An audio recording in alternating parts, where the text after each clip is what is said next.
नमो सद्गुरु भक्त कल्याण मूर्ती, नमो सद्गुरु भास्करा पूर्ण कीर्ती. जयांचे केलिया स्मरण, होय सकळ विद्यांचे अधिकरण. तेचे वंदो श्री चरण श्री गुरूंचे, ते नमस्कारोने आता.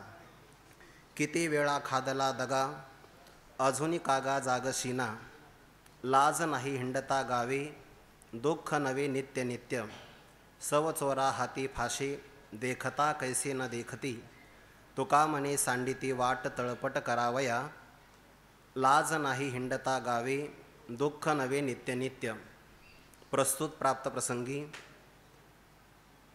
कैवल्य साम्राज्य चक्रवर्ती विश्वमौली ज्ञानोबा यांच्या चरणकमलाच्या स्पर्शाने प्रवाहित असणाऱ्या जुनाट शिवपीठाच्या भगवान सिद्धेश्वराच्या वास्तव्याने विभूषित 84 सिद्धांच्या सिद्ध तपश्चर्येने मंडित आणि अखंड संजीवन समाधीस्थ विश्वमौली ज्ञानोबा यांच्या अखंड संजीवन समाधी वास्तव्याने परमपावन पुलकित अमृतवाहिनी इंद्रायणी मातेच्या तटावर त्रिभुवन विख्यात अलंकापूर क्षेत्रामध्ये या विद्यमान वर्षामध्ये विश्वमौली ज्ञानोबा यांचं अवताराचं सप्तशतकोत्तर सुवर्ण महोत्सवी 750 वर्ष आहे. आणि याच कालामध्ये वारकरी संप्रदायाच्या कलशस्थानी विराजित वैराग्य रागरसिक जगदवंद्य जगद्गुरू श्री संत तुकोबाराय यांच्या सदैव वैकुंठ गमनाचं त्रिशतकोत्तर अमृत महोत्सवी अर्थात 375 वर्ष प्रारंभ झालेला आहे. या दोन अपूर्व योगाच्या संबंधाने श्री संत ज्ञानेश्वर महाराज संस्थान कमिटी आणि वेदांत सत्संग समिती यांच्या संयुक्त विद्यमाने आपण दीपावलीच्या परमपावन पर्व काळामध्ये अज्ञानाचा अंधकार जावा आणि विवेकाचा ज्ञान दिवा आपल्या अंतःकरणामध्ये तेवत राहावा याकरता अपूर्व अशा प्रकारच्या शैलीमध्ये अष्टादशाच्या पद्धतीमध्ये आपण चिंतन करत आहोत. हे चिंतन करत असताना हे वर्ष आपलं 20वे आहे. योगायोगाने सत्र हे माझा या कार्यक्रमातलं 20व्याच क्रमांकाचा आहे. या सगळ्या कार्यक्रमाचं औचित्य पाहिल्यानंतर अंतःकरणामध्ये एक भाव निर्माण होतो आहे की जगद्गुरू तुकोबाराय महामेघ आहेत. तुकोबारायांची वाणी म्हणजे या मेघाचा वर्षाव आहे. अमृताची वाणी वरुषला शुद्ध. तुकोबाराय महामेघ आहे. तुकोबारायांची अभंग गाथा म्हणजे अमृताचा वर्षाव आहे. मेघातून जेव्हा वर्षाव होतो तेव्हा त्याकरता चातक समोर असावे लागतात. हे संपूर्ण असणारे साधक जन एक प्रकारचे चातकच आहे. या चातकाकरता तुकोबाराय नावाचे महामेघ इथं आणलेत. पण मेघाला चातकाचा योग येण्याकरता अनुकूल वारा असावा लागतो. मला असं वाटतं की गुरुवारे डॉक्टर बाबा ते अनुकूल वायुदेवता आहे. त्या वायुदेवतेने तुकोबाराय नावाचा हा महामेघ आपल्या सर्वावर वर्षाव करण्याकरता इथे आणलेला आहे. वर्षला शांत रसे तो हा ग्रंथ क्रमशः तुकोबारायांच्या अभंगाचा काही भाव आपल्या नियोजित वेळेमध्ये समोर ठेवण्याचा अल्पसा प्रयत्न करतो आहे. तुम्ही संत माझी या कडा दिठीचा कराल बहुडा, तरी तुम्हा माने एवढा होईन मी. सर्वांच्या चरणारविंदी नमस्कार करून प्रस्तुत अभंगातून तुकोबाराय मानवी देहामध्ये आलेल्या जीवाला विकारापासून त्याने सावध कसं राहावं याचा विचार सांगतात. जो सावध आहे तोच साधक आहे. ज्ञानप्राप्ती कुणाला होते याचा विचार भगवंताने चतुर्थ अध्यायामध्ये प्रतिपादन केला. श्रद्धावान लभते ज्ञानम. पुढे लक्षण सांगितलं तत्पराहा संयतेंद्रियाहा. जो आपल्या मनावर इंद्रियावर ताबा ठेवतो, ज्याच्या अंतःकरणामध्ये श्रद्धा आहे आणि जो तत्पर म्हणजे सावध आहे. ज्याला आत्मप्राप्ती करायची असेल त्याने सावध झालं पाहिजे. ज्ञानोबा म्हणतात ना त्याने सावध होईजे 16व्या अध्यायामध्ये. सावध का व्हावं त्याचं कारण या परमार्थ मार्गावर लुटणारे भरपूर जण आहेत. 18व्या अध्यायामध्ये ज्ञानोबा त्याचा विचार सांगतात. तेथ आडवा वया आले दोष वैरीचे धो पटिले, तया माझे पहिले देह अहंकार. अहंकारम बलम दर्पम कामम क्रोधम परिग्रहम, विमुच्च निर्ममो शांतो ब्रह्म भूयाय कल्पते. ब्रह्मस्वरूपाचं राज्य प्राप्त करायचं असेल तर साधकाला त्या मार्गावर अनेक जण प्रतिबंध करतात, किंबहुना चांगल्या मार्गावरच प्रतिबंध जास्त असतात. स्वामी विवेकानंद असं म्हणतात एका पुस्तकामध्ये, एखाद्या मार्गावर तुम्ही चाललात आणि तुम्हाला प्रतिबंधच आले नाही तर समजून घ्यावं तुमचा मार्गच चुकलेला आहे. कारण चांगल्या मार्गाला वळणं असतात, गतिरोधक असतात, खड्डे असतात, आणि त्यावर जर मनुष्याची नजर नसेल तर नजर हटी, दुर्घटना घटी असं होऊ शकतं. मग तुकोबाराय त्या व्यक्तीला, मानवी देहात आलेल्या जीवाला सावध करतात की आतापर्यंत आपले अनंत जन्म झाले, या सगळ्या जन्मामध्ये किती वेळा खादला दगा. दगा शब्दाचा अर्थ होतो विश्वासघात. काही ठिकाणी अर्थ केला आहे गचांड्या खाणं. त्याची विश्वासघात, फसवणूक झालेली आहे. किती वेळा सांगता येत नाही. माया नदीतून तरुण जाण्याकरता त्या जीवाने अनेक जणांवर विश्वास ठेवला. एक स्वयंबुद्धीच्या बाही रिगाले तयांचे शुद्धीचे नाही. ते सांगता सांगता एका जणाने कामाधिकावर भरोसा ठेवला. ज्ञानोबाराय म्हणतात, कामाचे काशी लागले ते गेले वाया. असा विकारांच्या तावडीमध्ये तो अनेक पद्धतीने विश्वास करून राहिला, पण त्याच्या जीवनामध्ये विश्वासघातच वाट्याला आला. तिसऱ्या अध्यायामध्ये परमात्मा सांगतात ना, तो हैस्य परिपंथिनो, हे काम आणि क्रोध चांगल्या मार्गाचे परिपंथक वाटाडे मारक आहेत.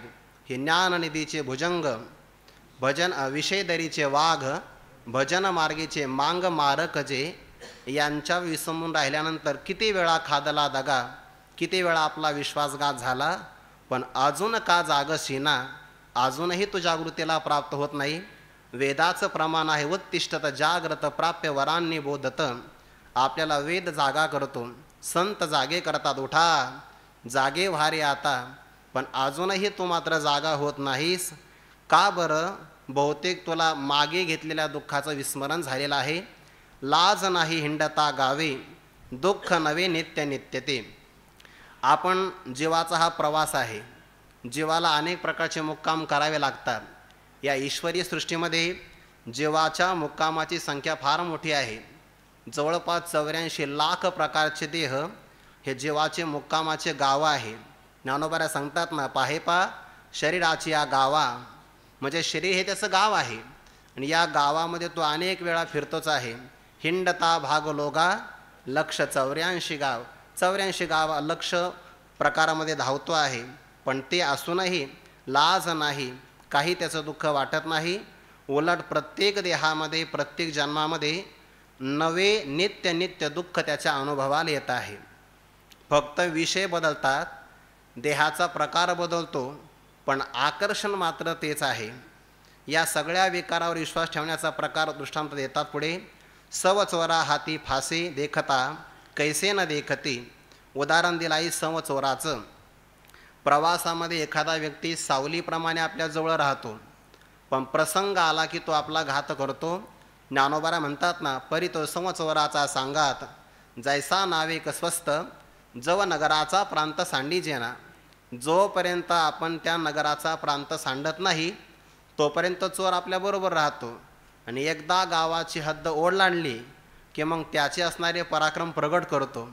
या संवचोर कोण आहे? काम क्रोधाधिक विकार संवचोर आहे. कारण ते आपल्या अंतकरणामध्येच राहतात आणि प्रसंग आला की आपला घात करतात. त्यांच्या हातामध्ये फाशे आहे विषयांचे, आणि ते पाहूनसुद्धा तू त्यांच्याकडे लक्ष देत नाही. तुका म्हणे सांडी ती वाट तळपट करावया. आत्मस्वरूपाच्या मार्गाने जो निघाला त्या साधकाला त्या रस्त्यावरून हे बाजूला काढतात ना. इंद्रिय ग्रामोने निघाला, आस्तीच्या वाटा लागला, आत्मसिद्धीच्या पुढीला नगरा यावया, पण ती त्याची असणारी वाट त्यापासून त्याला बाजूला सरकवितात. का बरं? कारण काम क्रोधाधिक विकार त्या जीवाचा तळपट करावया वाक्प्रचार आहे, त्याचा नाश करण्याकरता तयारी करतात. म्हणून काम क्रोधाधिक विकारांना ज्ञानोबाराय म्हणतात ना, जई कही अवचटे हे तिकडी सांकळ सुटे, तै सुखी आपुल्या वाटे चालू लाभे. काम क्रोध लोभ या तिघांची साखळी जर जीवाची सुटली तरच तो आत्मप्राप्तीच्या मार्गाला चांगल्या प्रकारे लागतो, आणि हे मात्र विकार त्याला जाऊ देत नाही. म्हणून लाज नाही इंडता गावे, दुःख नवे नित्य नित्य ते. त्या जीवाला तुकोबाराय जागृती देता. आता एखादा व्यक्ती हे ऐकल्यानंतर परमार्थामध्ये येतो, पण परमार्थामध्ये आल्यानंतर फक्त मनुष्य देहात आला किंवा एखाद्या मार्गात चांगला आला तर एवढ्याने काम भागत नाही, यासाठी प्रवासही चांगला करावा लागतो ना. म्हणून तर 6व्या अध्यायामध्ये योगभ्रष्ट का होतो याकरता 2 लक्षणं ठेवले आहे. श्रद्धेने संपन्न आहे पण अयतीही, जेवढे प्रयत्न करायला पाहिजे तेवढे प्रयत्न करत नाही. काही जणाची गतिमंद असते, जे गतिमंद असतात, आणि काही मंद गती असतात. हे दोघेही परमार्थाच्या उपयोगाचे नाही. येण्याची घाई करावी, आल्यानंतरही प्रवास प्रारंभ करावा. उदाहरण पुढे देतात, या आळसी पुरुषाला जागृती देता. हाही उपदेश प्रकरणातलाच अभंग आहे. मुदलामध्ये पडे तोटा, ऐसा खोटा उदीम, आणि कांची का लाज नाही, आळसाजीही जिंतिले, एके साते सारे की वित्ते, हानी हिते वेगळ आली, तुका मने हित धरा, नोहे पुरा गावंढाळ, आणि कांची का लाज नाही, आळसाजीही जिंतिले. एखादा व्यापार करायचा असेल तर भांडवल असावं लागतं. शहाण्या पुरुषाने जेवढं भांडवल आहे, कालावधी काही गेल्यानंतर त्या भांडवलामध्ये नफा तर कमवला पाहिजे ना. शहाणा व्यापारी तोच आहे. तुका म्हणे लाभ होय तो व्यापार, करा काय फार शिकवावे. पण काही व्यक्तीने कोणताही व्यापार केला की त्याला फायदा होत नाही. कमीत कमी आपलं मुद्दल तरी कमी नाही झालं पाहिजे. पण काही व्यक्तीची मात्र प्रगतीच एवढी असते की जेवढं भांडवल गुंतवलं आहे तेही माघारी येत नाही. मुदलामध्ये पडे तोटा. मुदल म्हणजे मुख्य भांडवल, जे गुंतवलेलं आहे त्यामध्ये पण तोटाच पडतो आहे. असा जर उदीम किंवा व्यवहार होत असेल तर तो खोटा आहे. या मनुष्य देहामध्ये आल्यानंतर परमार्थाची साधना करावी, हा इथला व्यापार आहे. मग मानवी देहामध्ये येण्याच्या अगोदर जीवाची अगोदरची जी अवस्था होती त्यापेक्षा उन्नत अवस्था किंवा उत्कर्षाची अवस्था प्राप्त झाली पाहिजे. पण जर इथं येऊन तो याहीपेक्षा किंवा पशुपेक्षा हीन वागत असेल तर समजून घ्यावं, मुदलामध्ये पडे तोटा, ऐसा खोटा उदीम.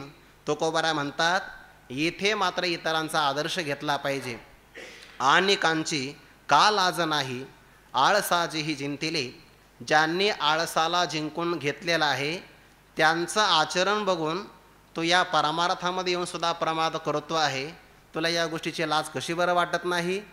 कारण आळस हा शरीरामध्ये राहणाराच शत्रू आहे. वैकुंठवासी गुरुवरे घुलेबाबा पाठामध्ये सांगायचे, काही लोकांच्या आपण घरात गेलो ना, त्यांच्या भिंतीवर किंवा धर्मशाळेत काय वाक्य असतात, आराम हराम हे असं वाक्य असतं. आणि जिथं हे वाक्य लिहिलेलं असतं त्या वाक्याच्याच खाली त्यांची सिद्ध वळकटी असते.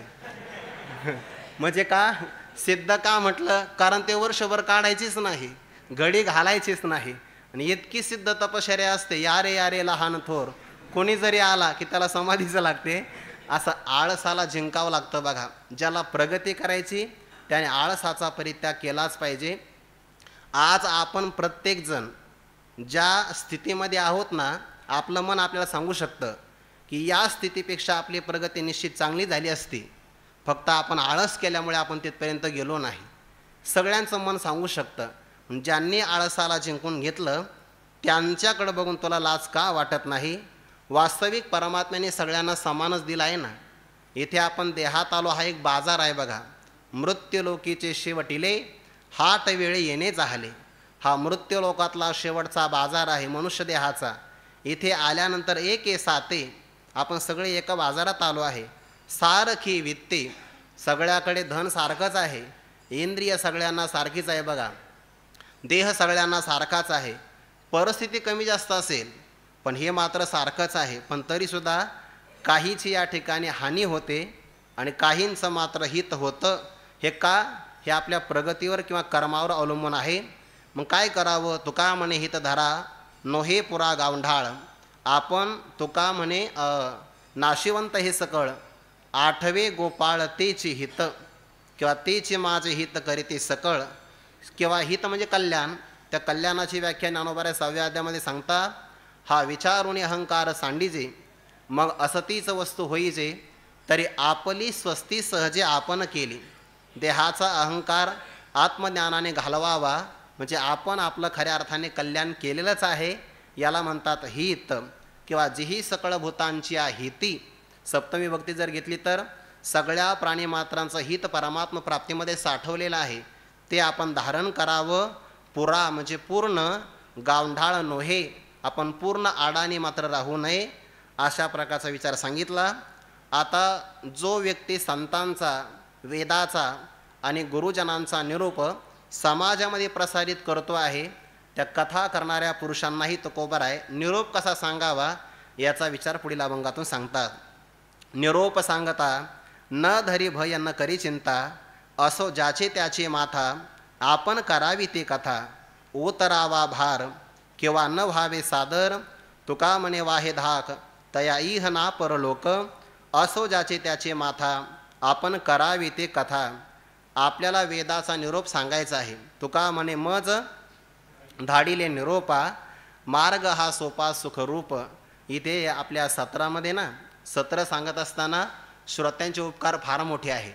एखादं जर प्रमाण नाहीच आठवलं वक्त्याला तर एका सहाय्य करून सगळे मदत करतात. बघा, निरोप सांगता बघा कुरुक्षेत्रावर काय घडतं आहे, तो निरोप संजय व्यासांना आपलं धृतराष्ट्राला सांगतात ना. व्यासाची किंवा व्यासांचा निरोप तो त्यांना प्राप्त झालेला आहे की संजय व्यासाची या निरोपा, तो वेळ फिडिला तया नृपा, तैसा मी ही निवृत्ती कृपा सांगेन तुम्हा. मग आपण वेदाचा निरोप सांगावा, शास्त्राचा निरोप सांगावा, संतांचा निरोप सांगावा आणि गुरूंचा निरोप सांगावा. रामकृष्ण हरी. आणि तो निरोप सांगत असताना रामकृष्ण गुरुजींच्या चरणी विनम्र भावाने अभिवादन करतो. निरोप सांगता न धरी भय न करी चिंता. जो निरोप सांगतो आहे त्या पुरुषाने ती कथा करत असताना कोणत्या गोष्टीवर लक्ष द्यावं? न धरी भय न करी चिंता. त्याने भीती धारण करू नये आणि कोणत्याही प्रकारची चिंता करू नये. त्या भीतीचं लक्षण भयाचं लक्षण करत असताना दुसऱ्या व्यक्तीकडून आपलं काहीतरी अनिष्ट होऊ शकतं अशा प्रकारचे आपल्या अंतःकरणामध्ये दैन्यात्मक असणारी जी काही चित्तवृत्ती आहे ना, त्याला भय असं म्हणतात. म्हणजे आपण जर स्पष्ट बोललो तर समोरचा व्यक्ती आपलं काहीतरी अनिष्ट करू शकतो, अशी दीन भावाची जी काही चित्तवृत्ती त्याला भय असं म्हणतात. निरोप सांगणारे हे ठेवू नये. न धरी भय त्याने स्पष्ट सांगावं आणि न करी चिंता, त्याने चिंताही करू नये. चिंता कोणती असते? परत पुढच्या वर्षी बोलवतात का नाही, ही चिंता त्याने करू नये. स्पष्ट सांगावं. निरोप सांगता न धरी भय न करी चिंता. कारण आपलं कर्तव्य आहे निरोप सांगायचं. पुढच्या चरणाचे दोन अर्थ होतात. असो ज्याचे त्याचे माथा, आपण करावी ते कथा. आपण फक्त कथा करावी. आता कथा कशी करावी? गुरुजी या ठिकाणी आलेलेच आहे. वासुदेव कथा प्रश्न पुरुषां स्त्रीन पुनातीही. भगवंताची जर आपण कथा केली तर ते विचारणारालाही पावन करते, श्रोत्यालाही पावन करते, वक्त्यालाही पावन करणारी कथा आहे. मग कथा फक्त साधू कथाच करावी किंवा हरिकथाच करावी, मानवाची कथा मात्र करू नये. आपल्याला सांगायचा आहे वेदशास्त्र गुरुजनांचा निरोप, आणि तो निरोप सांगल्यानंतर परिणाम काय होईल याची जबाबदारी आपण घ्यायची नाही. ज्याचा हा निरोप आहे ती जबाबदारी त्याची आहे. हा झाला पहिला अर्थ. दुसरा अर्थ, ज्याने निरोप ऐकलेला आहे कसं आचरण करावं हे त्याच्या मस्तकावर आहे. आपण फक्त आपलं कर्तव्य करावं. असो ज्याचे त्याचे माथा, आपण करावी ती कथा. आपण मात्र देवाची फक्त कथा करावी. उतरावा भार किंवा न व्हावे सादर. असो ज्याचे त्याचे माथा. आपण निरोप सांगितल्यानंतर या पृथ्वीवर असणारा दुष्टजनांचा भार हा उतरतो आहे, कमी होतो आहे का नाही होतो आहे याचा विचार आपण करू नये. किंवा ऐकणारी माणसं सादर आदरपूर्वक ऐकतात की उपेक्षा करून ऐकतात, या बाबतीत आपण विचार करू नये. फक्त आपलं कर्तव्य करावं. या बाबतीमध्ये वक्त्याचा आदर्श श्री संजयजी महाराज असावे. भगवद्गीतेमध्ये एकदाही चांगला प्रतिसाद आला नाही, पण संजयाने मात्र आपलं सांगणं सोडलं नाही. तैसे श्री हरिवक्त्रीची अक्षरे संजये सांगितली आदरे, तेही अंधतो हे अवसरे सुखिया झाला. पण संजयाने गुरूंचं ही कृपा आहे, कर्तव्य आहे म्हणून आदरपूर्वक सांगितलं तेच आपण सांगावं. असा न करता एखादा वक्ता जर तुका म्हणे वाहे धाक, आपल्या अंतःकरणामध्ये धाक धारण करत असेल किंवा सत्य प्रगट करण्याचं सात्विक धैर्य त्यामध्ये नसेल तर नुकसान त्याचंच होईल. तया इह ना परलोक. त्याला या लोकातही चांगली गती नाही आणि पारलौकिक गतीही मिळणार नाही. किंवा आपल्याला असा अर्थ करता येईल दोन पद्धतीनं. जर देवाचा निरोप सांगितला तैसा भूतळी आघवा आन न देखे पांडवा, जो गीता सांगे मेळावा भक्तजनांचा. देवाचा निरोप गीतेमध्ये आला, तो आपण समाजामध्ये सांगितला तर इह लोकामध्ये देवाला आपण प्रिय होतो आणि मरणोपरांत त्याने स्वर्ग राज्य संपत्ती लाहेची शेखी, त्याला स्वर्ग मिळतो. हा झाला पहिला अर्थ. दुसरा अर्थ, जर त्याने चांगल्या प्रकारे प्रामाणिक कथा केली तर त्याला जीवनमुक्ती इथंच आहे आणि त्याला देहपातानंतर विधेय कैवल्य ठरलेलंच आहे. पण धाक धारण करत असेल तर दोन्ही मिळणार नाही. म्हणून त्याने काय करावं, निरोप चांगल्या प्रकारे सांगावा. आता सात्विक धैर्य कसं असावं याकरताही तुकोबाराय पुढे उपदेश करतात. शुरत्वासी मोल नये कामा फिके बोल, केला न संडी कैवाड जीवेसाठी तो हे होड. धीर तो कारण साह्य होतो नारायण, तुका म्हणे हरी दासा रक्षितो निर्धारी. हाही उपदेश प्रकरणातलाच अभंग आहे. परमार्थ मार्गातला जो पथिक आहे त्याच्या जीवनामध्ये सात्विक धैर्य असावं. बऱ्याचदा सात्विक धैर्य कमी पडलं तर परमार्थामध्ये साधक टिकत नाही बघा. तो आपली तुलना इतरांशी करतो. त्याला असं वाटतं जो माझा मित्र आणि मी आळंदीला सोबत आलो, मी तर अजूनही अष्टादशामध्येच आहे आणि तो मात्र गावोगावी प्रचार करत फिरत आहे, असं ऐकून कधी कधी सात्विक धैर्य राहत नाही. पण तसं मात्र नाही. सात्विक धैर्य असावं. कसं असावं, नुसत्या बोलण्याला किंमत नाही. शुरत्वासी मोल, परमार्थातला व्यक्ती पण शूर आहे ना. जिंकावा संसार येणे नावे तरी शूर, तो शूर आहे. किंवा त्याच्या जीवनामध्ये रात्रंदिवस आम्हा युद्धाचा प्रसंग हे त्याच्या जीवनामध्ये घडतच आहे. पण शूरत्वाला मात्र मोल किंवा किंमत आहे.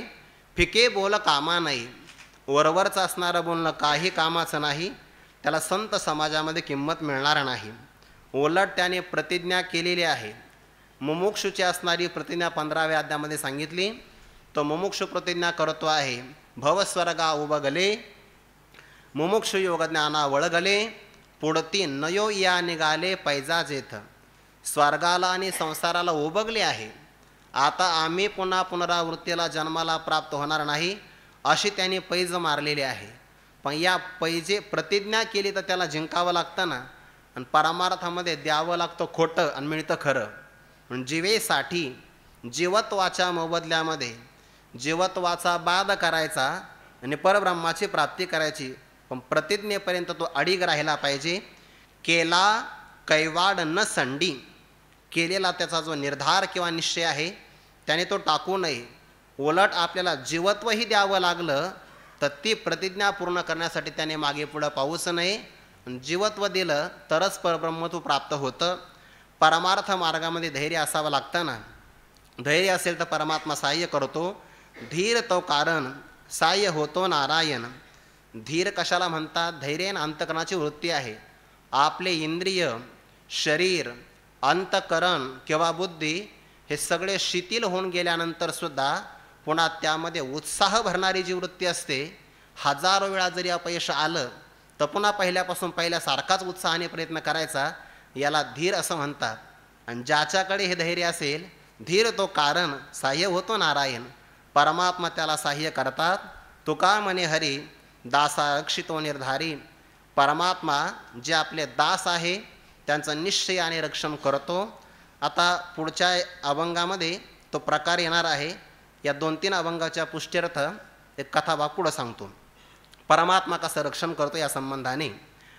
पुढे जो काही हरीचा दास आहे, परमात्मा त्या दासाचं निर्वहन कसा करतो या संबंधाने पुढे तुकोबाराय हा संतपर प्रकरणातला अभंग आहे.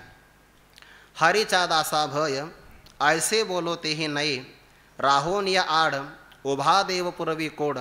हरीच्या दासा चिंता अघटित हे वार्ता, खावे ल्यावे द्यावे तुका म्हणे पुरवावे. राहोन या आड उभा देव पुरवी कोड. जे हरीचे दास झालेले आहे, मनुष्याने एक तर संतदास व्हावं किंवा हरीचं दास व्हावं. संसाराचं होऊ नये, कार्यदास होशी. संसाराचा संसाराचं दास्यत्व केलं तर त्यामध्ये हानीच आहे. पण जो हरीचा दास झाला, व्यवहारामध्ये असा आहे की दास झाला की दासच राहतो, आणि परमार्थामध्ये हरीचा दास झाला की हरीच कधीतरी त्याचा दास होतो आहे. तास्य करे दासाचे ओने नसा हे तयाचे वाढिले ठाईचे भाने टाकून या धावे. म्हणे हरिदास शब्दाचे दोन अर्थ करता येतील. बरं, समासिक जर आपण अर्थ केला तर हरिदास शब्द घेतला तर हरीचा दास त्याला पण हरिदास म्हणा किंवा हरी ज्याचा दास त्यालाही हरिदास म्हणा. पहिल्या असणाऱ्या लक्षणामध्ये अर्थ जिज्ञासू अर्थार्थी 3 भक्त येतील. दुसऱ्या अर्थामध्ये फक्त ज्ञानी भक्त येईल, कारण परमात्मा त्यांची सेवा करतो आहे. अशा हरीच्या दासाला भय भीती आहे आयसे बोलो तेही नाही असा शब्दसुद्धा मुखातून कोणी काढूच नाही. उलट ज्या ठिकाणी हरिदास राहतात ना तिथे भय कोणत्याही प्रकारचं राहत नाही, कोणत्याही प्रकारची भीती नाही. आम्हा भय चिंता नाही धाक किंवा हरी तैसे हरीचे दास नाही तया भय चिंता मोहास. आम्हा हरीच्या दासा काही भय नाही त्रैलोकी. म्हणून त्यांचे नाव गर्जना जरी ऐकली तर कोणती भीती राहत नाही. त्यांना भय आहे काळाचं कुणाचंच नाही, बोलोसुद्धा नाही. का बरं? कारण रक्षण करणारा परमात्मा आहे. जर एखादं संकट आलं भक्तावर आदळायचं असेल तर त्या संकट भक्तावर येण्याच्या अगोदर परमात्मा मध्यभागी उभा राहतो. राहून या आड म्हणजे अडथळा, मध्यभागी उभा देव राहतो. भक्ताचे मात्र सगळ्या प्रकारचे कोड कौतुक लाड पुरवितो. तया माझी असा विद्याची चाड तरी तेची पुरवी कोड का सेवा म्हणती तरी आड प्रेम सुये. सगळे परमात्मा हट्ट पुरवतो. कसे पुरवतो? जर भक्तराज अर्जुनाने देवाला सांगितलं रथम स्थापय मे च्युत, दोन्ही सैन्यांच्या मध्यभागी रथ उभा करा. ऐका अर्जुन इतुके बोलिला तव श्रीकृष्ण रथ पेलिला दोही सैन्या माझी केला उभा. त्याने लगेच रथ उभा केला. भगवान असं म्हणले नाही अर्जुन अरे मी कोण आहे तू कोण आहे आणि लगेचच्या लगेच मला आज्ञा करतो आपली गाडी इथं पार्किंग करा, असं नाही ना. दोन्ही सैन्यांच्या मध्यभागी कोड कौतुक परमात्म्याने पूर्ण केलं. मी आपला शिष्य आहे आपण मला उपदेश करा. लगेच गीतेचा उपदेश. 10व्या अध्यायामध्ये मी चिंतन कसं करावं, विभूती योगाचा विस्तार, याच विभूतीचं मला व्यापक दर्शन व्हावं. 11व्या अध्यायामध्ये विश्वरूप दर्शन. हे मला आवडत नाही आवरून घ्या, पुन्हा आवरून घेतलं. म्हणजे इतकं कोड कौतुक परमात्म्याने केलेलं आहे. ज्ञानोबा म्हणतात शिष्याची किरकिर एवढी आहे पण सहन करणारा गुरुसुद्धा याच देशात आहे. हा ठायवरी शिष्याची निकशी 6 ते गुरु आहे ते कवने देशी. परमात्मा कौतुक करतो आहे. हरीच्या दासा चिंता, हरीच्या दासाला काही चिंता आहे तो चिंता नाही करत, तो फक्त चिंतन करतो. आवडीने भावे हरिनाम घेसी, चिंता देवाला लागते आहे. संबंधाने पुढे कथा सांगणार आहे. हरीच्या दासा चिंता अघटित हे वार्ता, ही गोष्ट असंभव आहे अशक्य आहे. का बरं? भक्ताच्या बाबतीमध्ये भक्ताला खाण्याची असणारी काळजी किंवा त्याला वस्त्र परिधान करण्याची काळजी हे सगळं परमात्मा पुरवितो. कधी कधी तो स्वतः देतो, कधी अन्यांच्या द्वारे देतो. द्रौपदी मातेला परमात्म्याने वस्त्र स्वतः पुरविले नाही, स्वतः पुरविले आहे. किंवा तुकोबारांच्या घरी पितृपक्ष तिथी आली तर परमात्मा सगळी सामग्री स्वतः घेऊन आला. का? तो का म्हणे पुरवावे, तो सगळ्या प्रकारचं पुरवितो आहे. असा दास असेल तर त्या दासाच्या सान्निध्यामध्ये होतं काय? दासा सर्व काळ तेथे सुखाचे कल्लोळ, जेथे वसती हरीचे दास पुण्य पिके पापा नाश. फिरे सुदर्शन घेऊन या नारायण, तुका म्हणे घरी होय म्हणी यारा कामारी. या भक्ताचं महात्म्य तुकोबारा या अभंगातून सांगतात. दासा तेथे सर्व काळ सुखाचे कल्लोळ. ज्या ठिकाणी हरिदास राहतात ना तिथे सर्व काळ कायमचं त्यांच्या आनंदाला परिच्छेद नाही. सर्व काळ सुखाच्या लाटाच उसळत राहतात.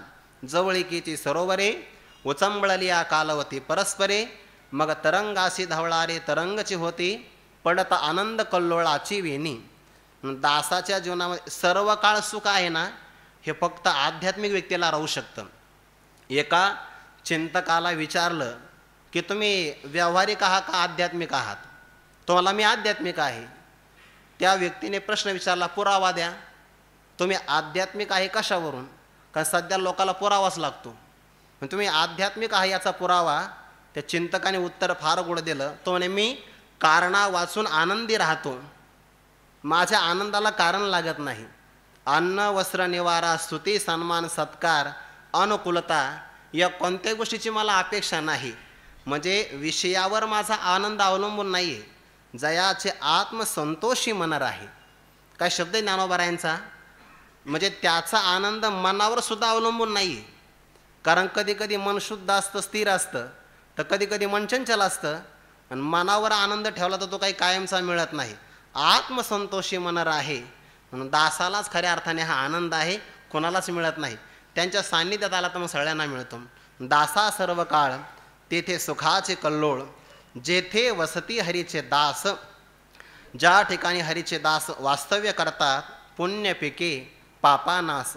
पुण्य पिकतं आणि पापाचा सर्वथैव नाश होऊन जातो. फिरे सुदर्शन घेऊन या नारायण.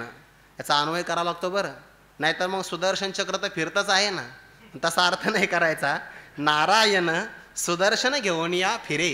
भगवान परमात्मा आपल्या हातामध्ये सुदर्शन चक्र घेऊन फिरतात आपल्या भक्ताचं रक्षण करण्याकरता. नाहीतर मग अर्धाचा अर्थ लागेल. मग चक्र जर फिरलं तर नारायण करायचं काय. फिरे फिरे सुदर्शन म्हणून अन्वय करायचा. नारायण सुदर्शन घेऊन या फिरे. तुका म्हणे घरी. घरी म्हणजे दासाच्या घरी परमात्मा राहतो. परितयापाशी पांडवा मी हरपला गिव सावा, जेथ नाम घोष बरवा करते माझा. होय म्हणियारा कामारी. भक्ताच्या म्हणण्याप्रमाणे जो काम करतो त्याला म्हणतात म्हणियारा कामारी. नाथांच्या घरी परमात्म्याने सगळी कामं करावी. जो शेषशाही भगवान आहे, जो लवकर उठत नाही, ते नाथांच्या घरी सकाळी 3ला उठावं. जो अत्यंत राजस सुकुमार आहे, म्हणजे कोमळ शरीराचा आहे, त्याने सडा संमार्जन करावं. समुद्रामध्ये झोपतो आहे, त्याने गोदावरीवर जाऊन पाणी घेऊन यावं. होय म्हणे यारा कामारी. या 2-3 अभंगाचा विचार केला ना तर भक्ताला भीती नाही, चिंता नाही. या संबंधाने कथा महाभारतामध्ये घडली आहे. फार विस्ताराने सांगणार नाही, संदर्भ देऊन फक्त पुढे जातो आहे. महाभारत युद्धामध्ये पांडव काही कुणाला आवरत नाही. द्रोणाचार्य सेनापती झाले. त्यांनी सांगितलं आपल्यापैकी एका जणाने अर्जुनाला आव्हान द्यायचं आणि अर्जुनाने युद्धाला प्रारंभ केला की पळून जायचं. म्हणजे अर्जुन त्याचा पाठलाग करील. आणि अर्जुन पळून गेलेत तर मग आम्ही चक्रव्यूहाची रचना करणार, जे कोणाला भेदन करता येणार नाही. झालं. दुसऱ्या दिवशी चक्रव्यूहाची रचना झाली. अर्जुनची दूरपर्यंत गेले आणि फक्त एकालाच माहिती होतं भेदन कसं करावं. अभिमन्यू आत गेले पण चक्रव्यूहाचा दरवाजा बंद झाला. परिणाम अधार्मिक रीतीने सगळ्यांनी अभिमन्यूचा वध केला. सायंकाळी शिबिरामध्ये आले. भगवंताला थोडासा वेळ लागला आणि बातमी कळाली. सगळे नाराज झालेले होते की अर्जुना तुझ्या अभिमन्यूला आम्ही वाचू शकलो नाही. कोणी मारलं म्हणजे जयद्रथाने लत्ता प्रहार केला, प्रेतावर विटंबना केली. अर्जुनाने प्रतिज्ञा केली उद्याचा सूर्यास्त होईपर्यंत एकतर हा अर्जुन राहील, म्हणजे एकतर जयद्रथाचा नाश होईल किंवा मी स्वतः अग्निकाष्ठ भक्षण करेन. आणि परमात्मा उशिरा आले. जसे काही लोक येतात ना तसा उशिरा आल्यानंतर भगवंताने सांगितलं रे अर्जुना प्रतिज्ञा करताना, इथला नाही सांगत बरं, हे हा माझा दृष्टांत कीर्तनातला आहे पण इथं सांगतोय मी. अरे अर्जुना दोन्हीकडे आपलाच घात आहे. का बरं. जयद्रथ जर मारला गेला नाही तर तो अग्निकाष्ठ भक्षण करशील आणि यदा कदाचित मारला तर जयद्रथाच्या बापाने तपश्चर्या करून वरदान मागितलं की माझ्या मुलाचं मस्तक जमिनीवर पाडण्याकरता जो कारण ठरेल त्याच्याही मस्तकाचे 100 तुकडे होतील. ते म्हणले आता काही नाही, गेले होऊन न चले आता काही. आता शब्द गेलेला आहे गेला. परमात्मा चिंता करतात की अर्जुनाला उद्या मरण आहे तर झोपले नसेल. रात्री 12 वाजता पाहिलं तर गाढ झोपले. जाग केलं अरे अर्जुना उद्या मरण आहे आपलं. आणि तो कुशाल झोपला. अर्जुनाने उत्तर दिलं प्रभू तुम्ही जागे असाल तर मला निद्रा करायला हरकत काय आहे. तुम्ही जागे आहात ना, चिंता तुम्ही करता. दुसऱ्या दिवशी युद्ध सुरू झालं. या सगळ्यांनी जयद्रथाला दाबून धरलं. फक्त सूर्यास्तपर्यंत बाहेर निघू नको. एकदा सूर्यास्त झाला की अर्जुन अग्नीमध्ये उडी मारणार आणि मग अर्जुन जर गतप्राण झाले तर युद्ध जिंकल्यातच जमा आहे. धीर तो कारण साह्य होतो नारायण. परमात्म्याला काहीच म्हणले नाही. पण लक्षात आलं हा शब्दाने काही म्हणणार नाही, पण हरीच्या दासा भय किंवा हरीच्या दासा चिंता अगटित हे वार्ता. परमात्म्याने तो सूर्यास्त दाखविला. अग्नी ते सरण रचल्या गेलं. 2-3 प्रदक्षिणा झाल्या आणि भगवान म्हणजे असं रिक्त अस्तम न गच्छेत. मोकळ्या हातान जाऊ नको. गांडीव धनुष्याला बाण लाव, कारण हे धनुष्य मागं कोणाला उचलणार सुद्धा नाही. स्वर्गात धनुष्य बाण घेऊन जायचं. बाण लावला बघा स्वर्गात जाण्यासाठी, आणि तेवढ्यात जयद्रथ समोर आला, कारण तो सकाळपासून कोंडूनी धरीनं जीवे असा होता तो बाहेर आला आणि अर्जुनाला म्हणतो, अरे काय पाहतो आहे, अग्नीमध्ये उडी घे, हा जयद्रथ आहे. भगवान म्हणले, वा, जोपर्यंत शत्रू टप्प्यात येत नाही ना तोपर्यंत सर्जिकल स्ट्राईक करायचा नसतो. हो, शत्रू समोर आला आणि जे बाण मारला, असा बाण मारायचा याचं मस्तक याच्या बापाच्या हातात जाऊन पडलं पाहिजे. आणि बरोबर ते बाण मारला, जयद्रथाच्या त्या वडिलांच्या हातामध्ये, वृद्धक्षत्र नाव त्यांचं, हातात मस्तक पडलं. मुलाचं हात बाजूला केला, प्रतिज्ञा काय होती, माझ्या मुलाचं मस्तक जमिनीवर पाडण्याकरता जो कारण ठरेल त्याच्या मस्तकाचे 100 तुकडे होतील. म्हणून या सगळ्या अभंगाचा भाव एका दृष्टांतामध्ये आलेला आहे. तुकोबारांना परिचय विचारला, पुढे अद्वैत प्रकरणातला अभंग आहे. तुकोबारा आपला स्वस्वरूपाच्या अंगाने व्यापक परिचय देतात. आमुचा स्वदेश भुवनत्रयामध्ये वास, माय बापाची लाडकी, कळो आले हे लौकिकी, नाही निपराध कोणा आम्हामध्ये भेद, तुका म्हणे नाम अवघे आमचे हे धाम. तुकोबाराने विचारलं, महाराज तुम्ही राहता कुठं? देह संबंधाने विचारलं तर देहूतच राहतो आहे, पण आत्मस्वरूपाने विचारला तर एकेचे ठाई बैसला, परी सर्वत्र तोच गेला. ते स्वदेश, देश म्हणजे ठिकाण, राहण्याकरता जागा लागते त्याला देश असं म्हणतात. पण आत्मस्वरूपाने विचार केला तर न व्यापित्वा देश तंतो, देशाचा परिचय आम्हाला का नाही, कारण व्यापक स्वरूप आहे.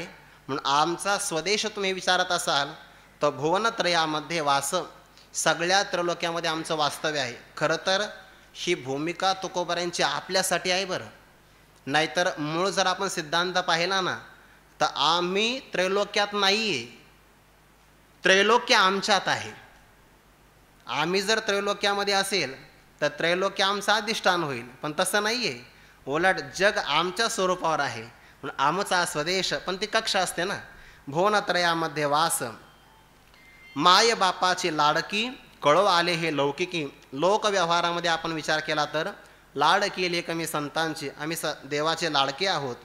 आमच्या जीवनामध्ये नाही निपराध, कोणी आमच्याकरता दुष्ट नाही. ही सगळी अंतकरणाची भावना असते बरं. वास्तविक कोणी सज्जन किंवा दुर्जन नसतो. जो आपल्याला प्रतिकूल असतो तो आपल्याला दुष्ट वाटतो, जो आपल्याला अनुकूल असतो तो आपल्याला सज्जन वाटतो.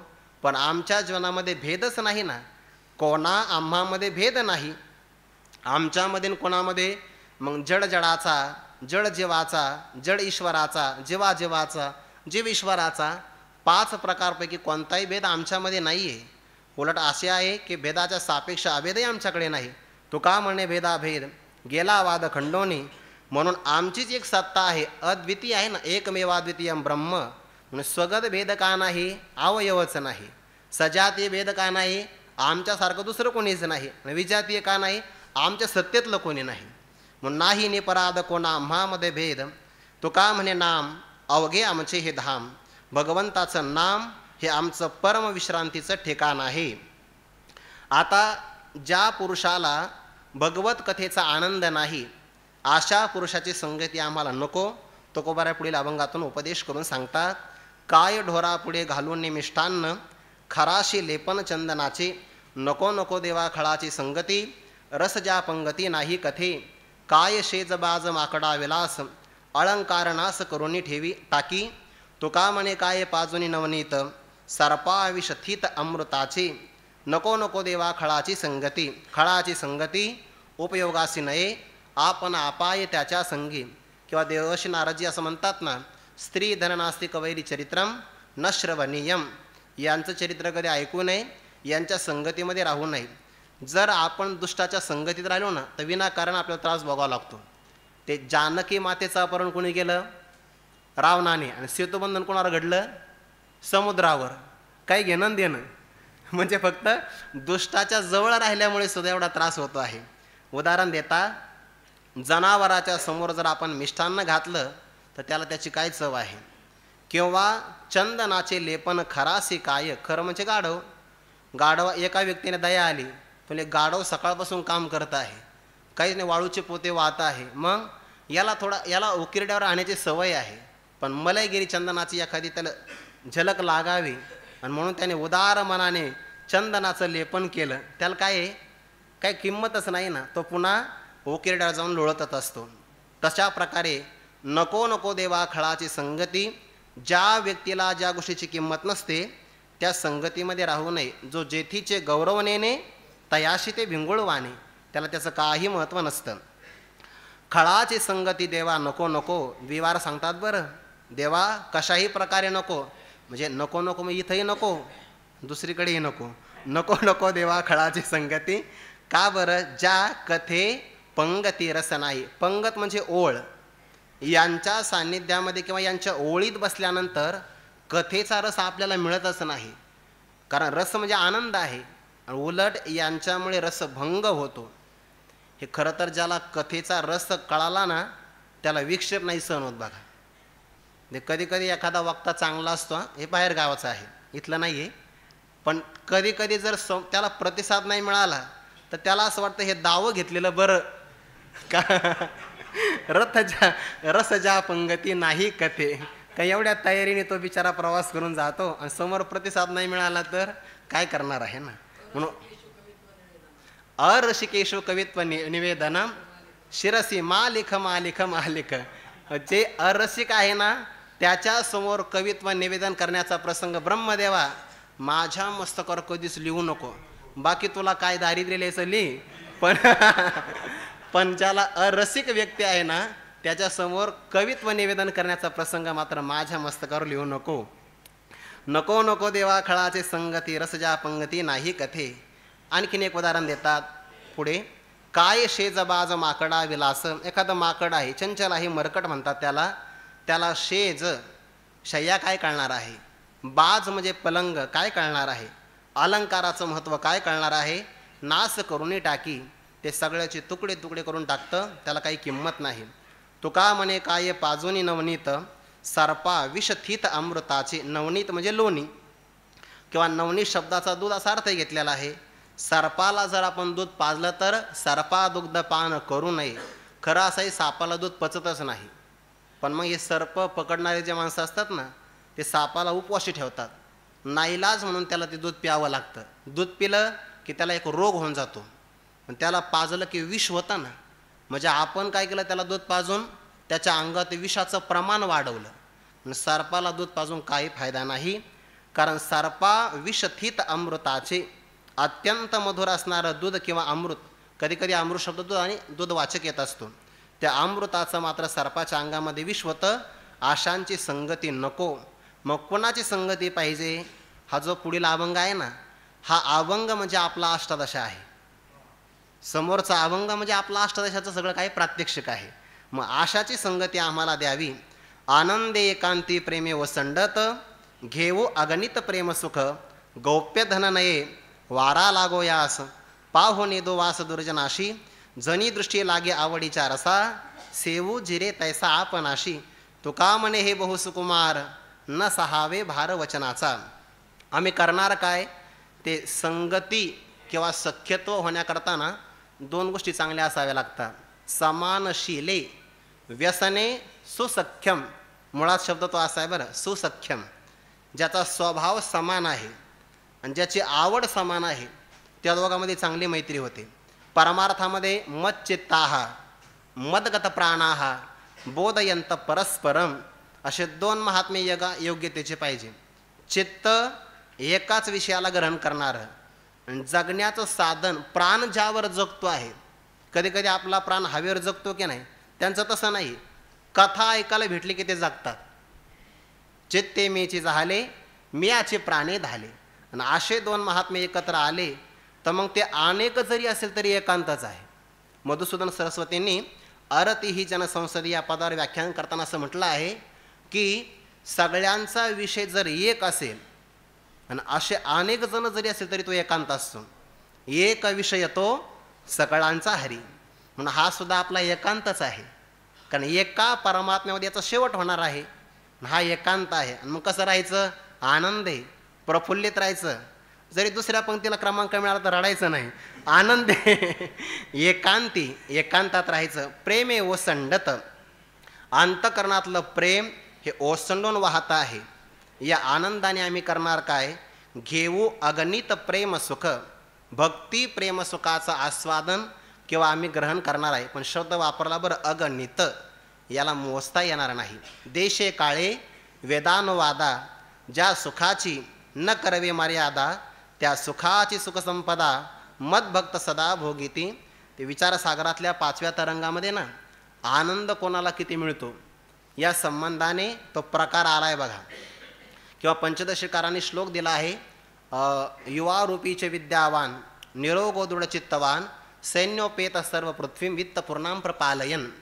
या सार्वभौम राजाला जो आनंद मिळतो ना त्या आनंदाला मानुषानंद म्हणतात. पण तो राजा कसा असावा, लक्षणं सांगितले. युवा, राजा पहिल्यांदा तरुण असावा, युवा रूपवान असावा, निरोगी असावा, दृढ मनाचा असावा, सशक्त असावा, सैन्याने संपन्न असावा आणि धनधान्याने समृद्ध पृथ्वीचा आनंद घेणारा असावा. अशा राजाला जो आनंद मिळतो त्या आनंदाला म्हणतात मानुषानंद. सध्याला हा आनंद कोणत्याच राजाकडे नाही, पण भारतामध्ये असे अनेक राजे होऊन गेले, 18-12 वनस्पती भरत राजे होऊन गेले, त्यांना हा आनंद मिळाला. युधिष्ठिर असे राजे होऊन गेले, किंवा प्रभू रामचंद्र, भगवान श्रीकृष्ण यांना जो आनंद मिळतो, मला त्या कक्षेत त्यांना नाही आणायचं, पण राजाला किती आनंद मिळतो उदाहरण दिलं आहे. आता पुढे 100 पटीनं तो आनंद वाढत वाढत कसा जातो. आता तुम्ही 100 फक्त गुणाकार करायचा. मानुषानंदापेक्षा जास्त आनंद मनुष्य गंधर्व, देव गंधर्व, पितर, आजानदेव, कर्मदेव, मोक्षदेव, इंद्र, त्याच्यानंतर बृहस्पती, प्रजापती, मग सरते शेवटी ब्रह्मदेव. त्या मानुषानंदापेक्षा ब्रह्मदेवाला मिळणारा आनंद 1000 परार्ध पटीनं जास्त आहे. आणि ब्रह्मदेवाला जेवढा आनंद मिळतो ना त्यापेक्षा जास्त आनंद वासनानंद रहित पुरुषाला एकांतात मिळतो. म्हणून आनंदे एकांती प्रेमेव संडत घेवो अगणित प्रेमसुख न चेंद्रस्य सुखम किंचिन न सुखम चक्रवर्तिनः सुखमस्ति विरक्तस्य मुनेरेकांत जीविनः. कथा मात्रिक जीविनः, त्यांना हा आनंद मिळतो. तुकोबारा म्हणतात हा आनंद प्रकाशते क्वापी पात्रे. नारद महर्षी म्हणतात हा कोणाच्या तरी वाट्याला येतो बरं, हा काही सगळ्याच्या वाट्याला आनंद येत नाही, कोणाच्या तरी वाट्याला हा आनंद येतो. आणि म्हणून या आनंदाला इतकं गुप्त ठेवावं, प्रगट करून सांगू नये, शब्दात सांगता येणार नाही. कारण का ज्याला सांगायचं त्यालाही कळायला पाहिजे ना. गौप्य धन नये वारा लागो यास, याला अहंकाराचा वारा लागू नये. मला मिळाला, मला मिळाला असा अभिमान झाला तर मग परमात्मा अदृश्य होत असतो. म्हणून अहंकार होऊ नये. आणि पाहो नेदो वास दुर्जनाशी, दुर्जनाला काम क्रोधाधिक विकार दुर्जन आहे, त्यांना हा आनंद पाहूसुद्धा देऊ नये. उलट हा इंद्रिया ते चोरून जेवी तयाशीची फावे, हा त्यालाच आनंद मिळतो, बाकीच्याला हा आनंद मिळणार नाही. म्हणून आपला आनंद त्याचं प्रदर्शन नसतं, आनंदाचा उपभोग असतो, प्रदर्शन नाही त्याचं, ते आपोआप होईल पण करायचं नसतं. झनी दृष्टी लागे आवडीच्या रसा, शेवू जिरे तैसा आपणाशी. या आमच्या आवडीच्या रसाला आनंदाला कोणाची सुद्धा दृष्ट लागू नये. लागते का? लागतेच. झनी दृष्टी लागे आवडीच्या रसा, शेवू जिरे तैसा आपणाशी. जशा प्रकारे आपल्याला हा जिरेल, पचेल, तशा प्रकारे आपण सेवन करावं. मग काहींना 4-4 सत्र पण हा सेवन करायला मिळतो, त्यांना तेवढा जिरतो. काही एकाच सत्रामध्ये तृप्त होतात. सेव जिरे तैसा आपणाशी. तो का म्हणे हे बहुसकुमार न सहावे भार वचनाचा. हा आनंद अत्यंत कोमल आहे, मृदू आहे. मी तुमच्या समोर लढीवाळपणा नाही करणार तर करणार कुठं. येत भीड कवनाची धरो तो माया आमुची. या संबंधाने घ्या, यावर काही कोणाची उपेक्षा वगैरे असा अर्थ नका घेऊ. तुका म्हणे हे बहुसुकुमार, हे अत्यंत मृदू आहे. हा आनंद याला शब्दाचाही भार सहन होत नाही. गुणरहितम कामनारहितम प्रतिक्षणम वर्धमानम अविच्छिन्नम सूक्ष्मतरम अनुभवरूपम अनिर्वचनीयम प्रेमस्वरूपम. म्हणून याला शब्दाचा सुद्धा भार सहन होत नाही. हा आनंद मिळाला ना, याकरता मनुष्य किती मोठा त्याग करू शकतो बरं. ज्याला जीवनमुक्ती भोगायची असेल त्याला भोगाचा त्याग करावा लागतो. आणि म्हणजे या जन्मात जर जीवनमुक्ती भोगायची असेल तर विषय भोगाचा त्याग करायचा. आणि आगामी जन्मामध्ये जर हे भक्तिप्रेम सुख भोगायचं असेल तर मोक्षाचा त्याग करायचा. जयाची आवडी केली मजसी कुळवाडी, भोग मोक्ष बापुडी तेजिली कुळे. जेवढा मोठा लाभ घ्यायचा तेवढा मोठा त्याग करायचा. सगळ्यात मोठं पद आहे मोक्षपद, पण हे प्राप्तिपूर्वक निषेध आहे बरं. हे तुकोबारासारखे महात्मे म्हणू शकतात. जो युंजान योगी आहे त्याला हे म्हणण्याचा अधिकार नाही. देहात्मज्ञानवज्ञानम देहात्मज्ञानबाधकम आत्मनेव भवेत यस्य सन्नेच्छनापि मुच्यते, त्याचा अधिकार नाही. जे नित्यमुक्त कोटीतले महात्मे आहे, येतो जातो आम्ही देवाचे सांगात, तुका म्हणे गात देवनाम, ते म्हणू शकतात. हे तुकोबारा त्या संबंधाने पुढे म्हणतात, ही तुकोबारांची स्थिती आहे. मोक्षपदे तुच्छ केली या कारणे, इथे अनेक वचन आहे. आपल्याकडे मोक्षपद तुच्छ केले या कारणे आम्हा जन्म घेणे युगायुगी, विटे ऐसे सुख नवे भक्तिरस, पुढता पुढते आस सेवावे हे. देवा हा ती रूप धरविला आकार, नेदू निराकार हो त्यासी, तुका म्हणे चित्त निवांत राहिले, ध्यायी ती पाऊले विटेवरी. विटे ऐसे सुख नवे भक्तिरस, पुढता पुढते आस सेवावे. भक्ती प्रेम सुख प्रकाशते क्वापी पात्रे. कोण्या तरी महात्म्याला भक्तिप्रेम सुखाचा आनंद मिळतो आणि या आनंदाचा जर लाभ झाला तर त्याकरता तो प्रसंगी मोक्षाचाही त्याग करण्याकरता मागे पुढे पाहत नाही. का बरं?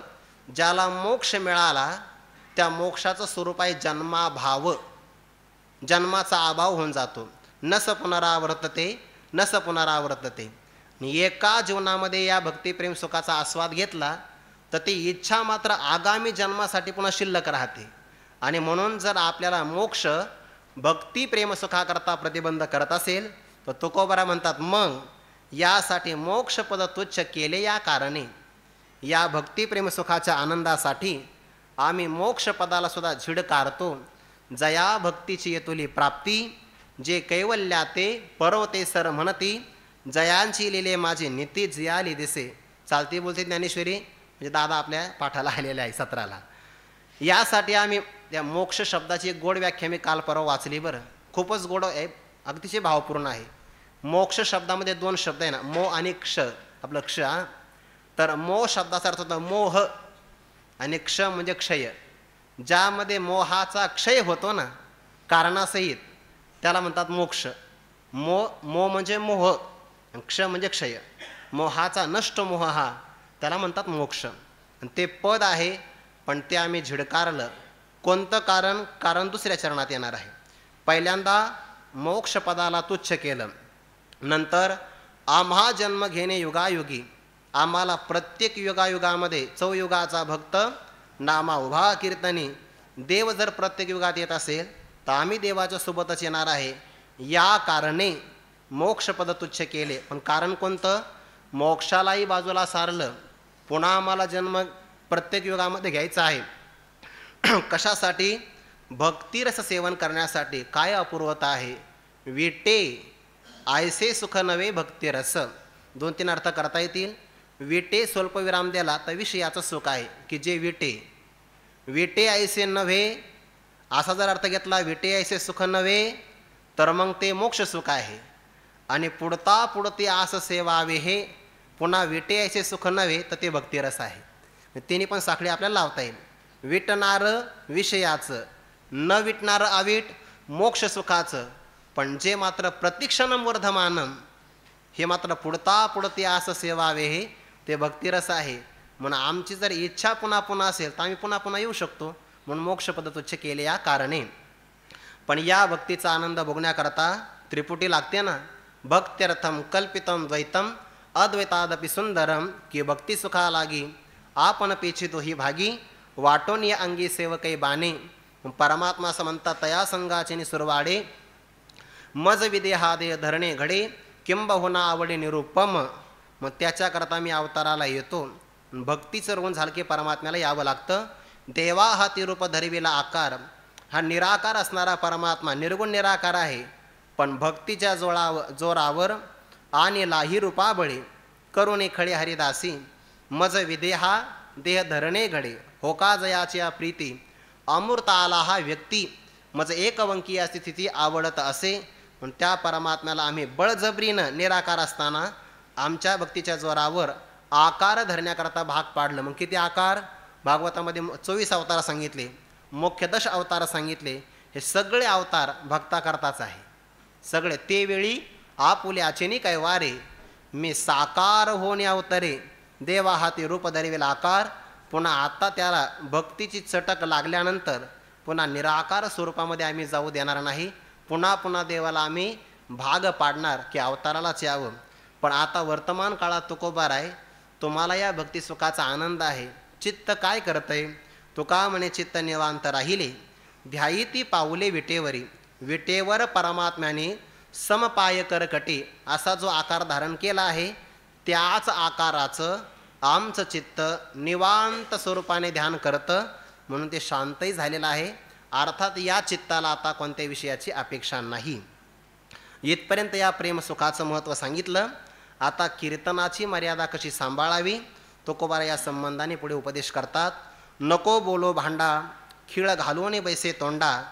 ऐके विठोबाचे गुण करी सादर श्रवण. प्रेमसुख आड काय वाजते चाभाड. तुका म्हणे हिता कार्य नागवशी थिता. ऐके विठोबाचे गुण करी सादर श्रवण. त्या विमल अर्जुनाचा भगवंताने उद्धार केला. मग ते त्या वृक्षाच्या देहातून मुक्त झाले आणि त्यांनी भगवंताला प्रार्थना केली. वाणी गुणानुकथने श्रवणो कथायाम. आमची वाणी तुमचं गुणानुकथन करण्यामध्ये व्यस्त व्हावी आणि आमचे श्रवणेंद्रिय तुमचे कथा ऐकण्याकरता प्रगट व्हावे. श्रवणो कथायाम. तसं तुकोबारा इथं म्हणतात की जो व्यक्ती कीर्तनामध्ये बडबड करतो आहे ते विक्षेप करणाऱ्या व्यक्तीला विक्षेप नाही होत, जवळच्याला जास्त विक्षेप होतो, म्हणजे त्याला कळत नाही. मग तुकोबारा त्याला अरे इथं भांडा शब्द वापरला ना, ए भांडखोरा असा अर्थ आहे बरं येतला. अरे भांडखोरा बोलो नको. कथेमध्ये कोणत्याही प्रकारे बडबड करू नको. कथेची मर्यादा फार मोठी आहे. आपल्याला जास्त प्रमाणात कथा मिळाली, कीर्तन प्रवचन मिळाले ना ऐकायला, त्यामुळे बऱ्याचदा आपली उपेक्षा होती आहे. बऱ्याचदा कारण सगळीकडे वर्षावच आहे ना, मग त्यामुळे लोक सभेत नियम पाळतात. एखाद्या कार्यक्रमाला सभागृहात गेले तर नियम पाळतात, पण कथेत तेवढे नियम पाळत नाही. उलट कथेत जास्त नियम पाळले पाहिजे. कथा काळीची मर्यादा आहे ना, नियम जास्त पाळले पाहिजे. कीर्तनी बडबड करील जो कोणी बिगडूक होणी येईल जन्म. म्हणून अरे भांडा नको बोलो. कथेमध्ये कोणतंही बोलू नको. खीळ घालून बैसे तोंडा. आपल्या तोंडाला तू खीळ घालून अर्थात गप्प कर, कुलूप लाव, बोलू नको.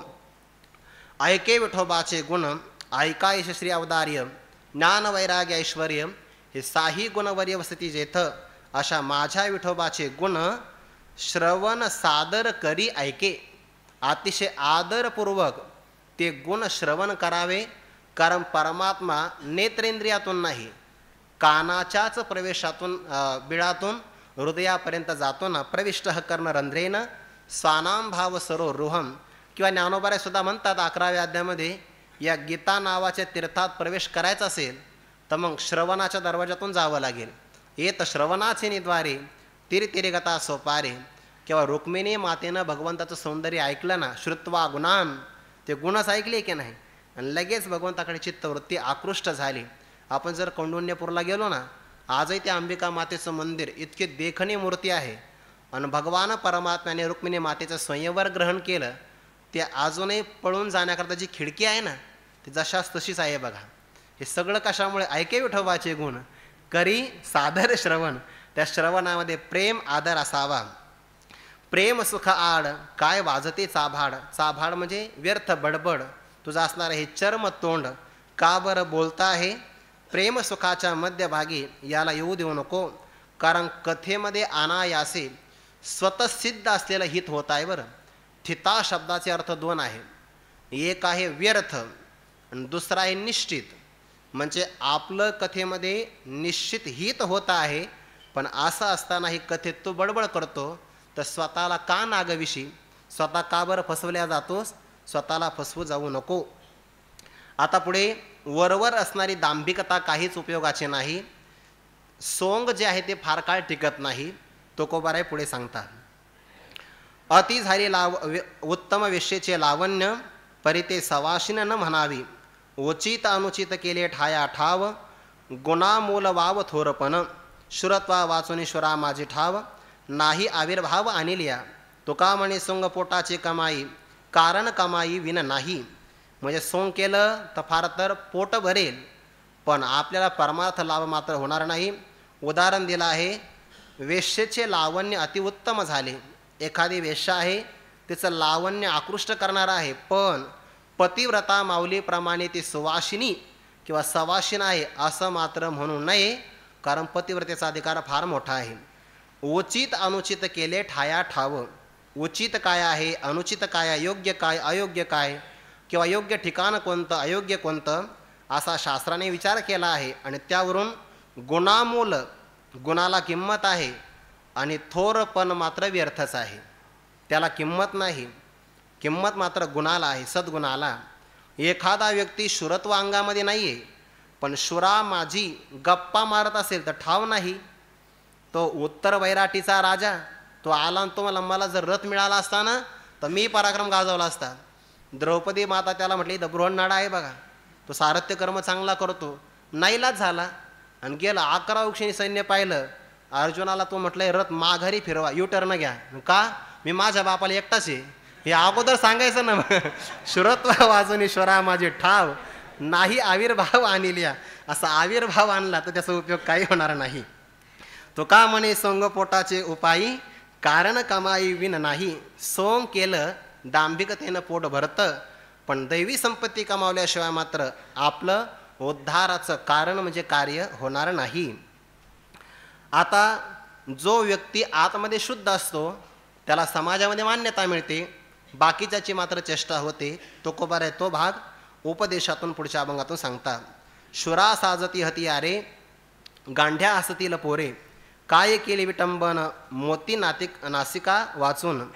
पतिव्रते रूप साजे, सिंदळ काजळ लेता लाजे. दाशी पत्नी सुता, नवे सरी एकची पिता. मान बुद्धिमंता, थोरण मानिती पिता. तुका म्हणे तरी आत शुद्ध दंडेवरी, काय केले विटंबन मोती नासिका वाचून. शूर पराक्रमी पुरुष आहे की तया ही पाठी, जेवढे लोह मांसाते घाटी. ज्या शूर व्यक्ती असतो की नाही त्याच्या अंगावर जेवढ्या जखमा होतील तर त्या जखमा झाल्या, घाव झाला की तो त्याचा सत्कार सोहळा आहे, ते त्याचा पुरस्कार आहे. म्हणून काही काही सैनिक दाखवतात बघा की आम्हाला बघा एवढ्या गोळ्या लागल्यात दंडामध्ये. त्या शूरपुरुषाला ते हत्यार भूषण आहे. शुरा साजती हतियारे. आणि एखादा नामर्द असेल तर त्याला लहान लहान पोरंसुद्धा हसतात बघा, गांड्या हसतील पोरे.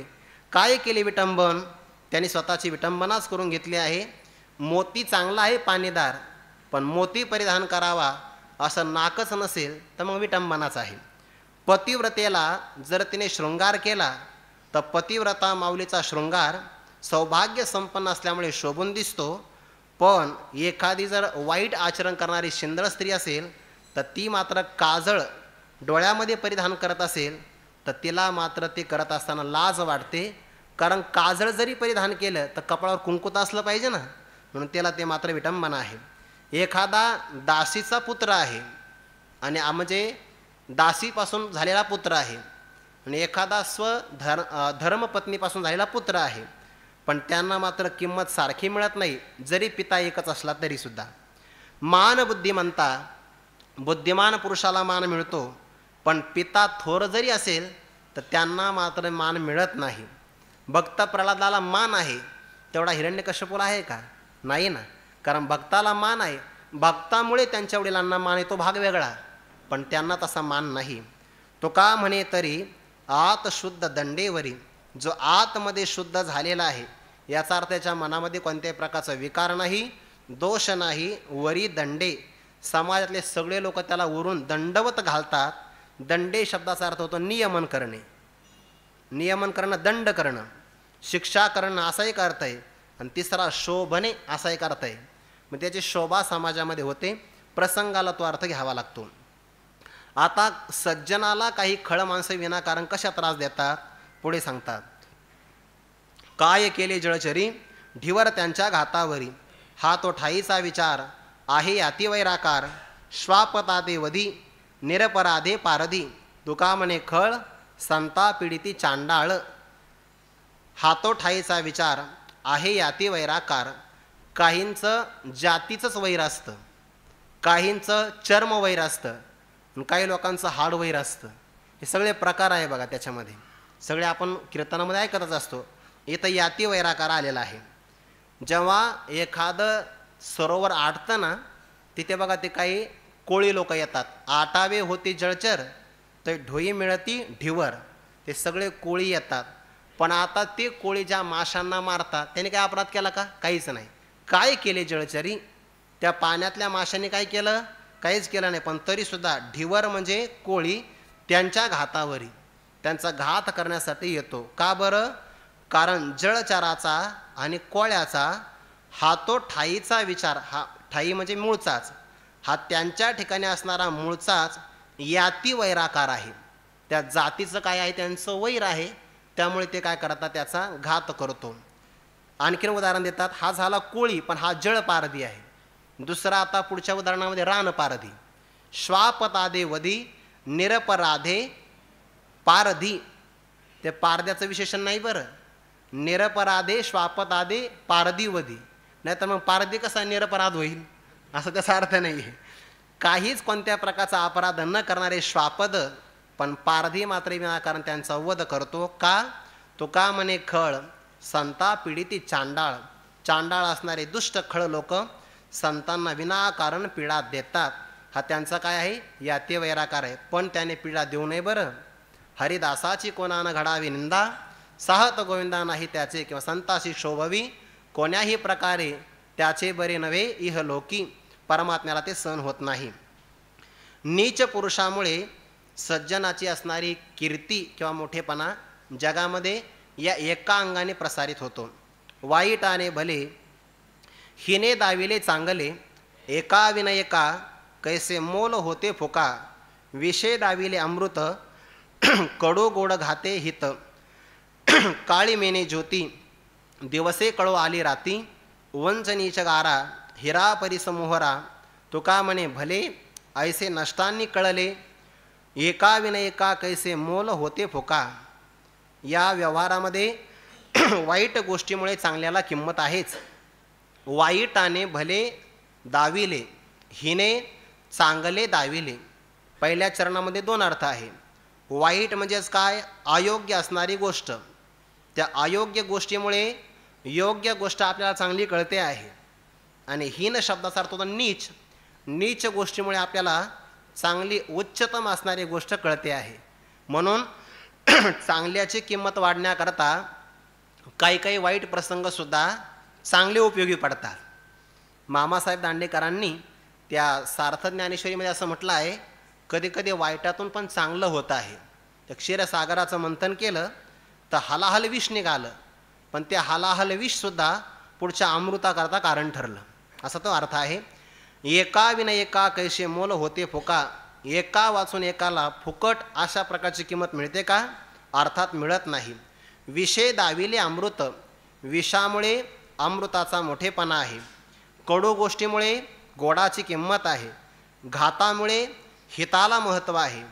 काळीमा म्हणजे अंधकार, त्यामुळे ज्योतीला किंमत आहे. आणि दिवसामुळे राती कळू आले. सूर्याच्या प्रकाशामुळे रात्र आपल्याला कळून येते आहे.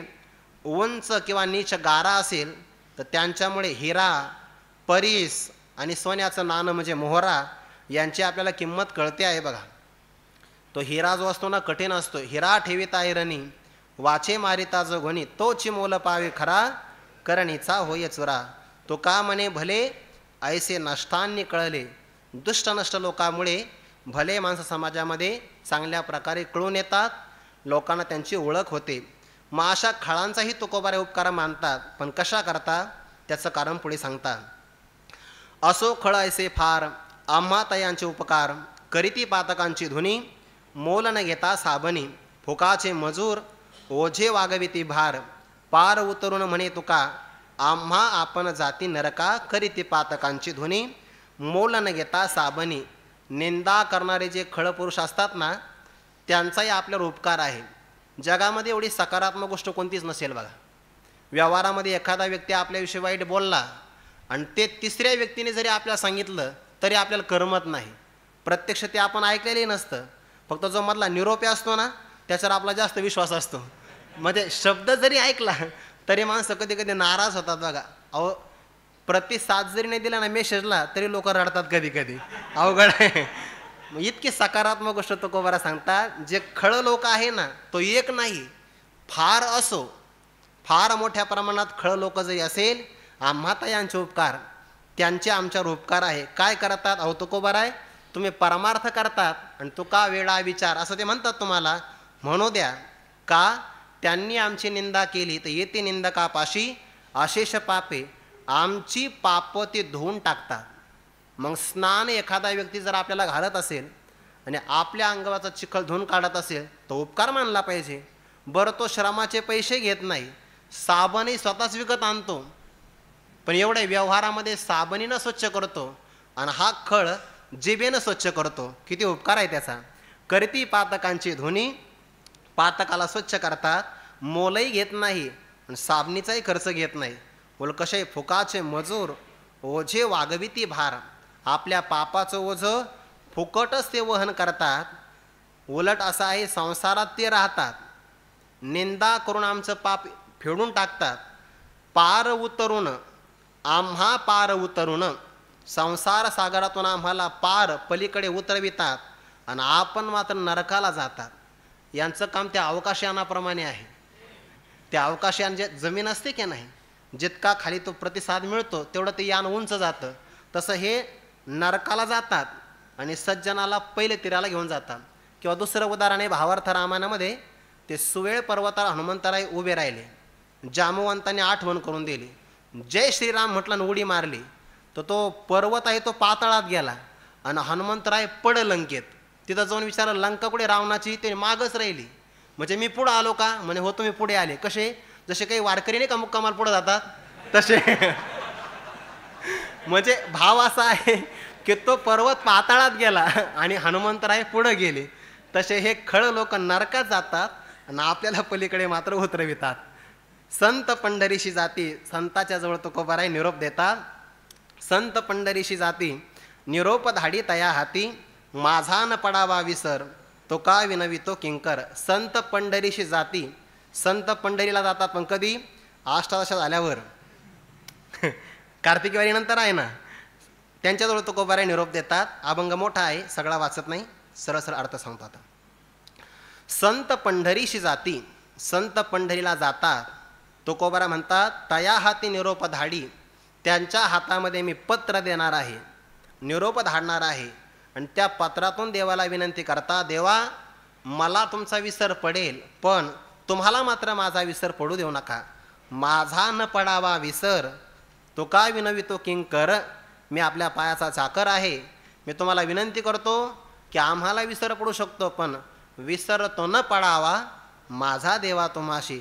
तुम्हाला विसर का पडू नये याचं एक कारण, तुम्ही सर्वज्ञ आहात ना, माया उपाधी तुमची.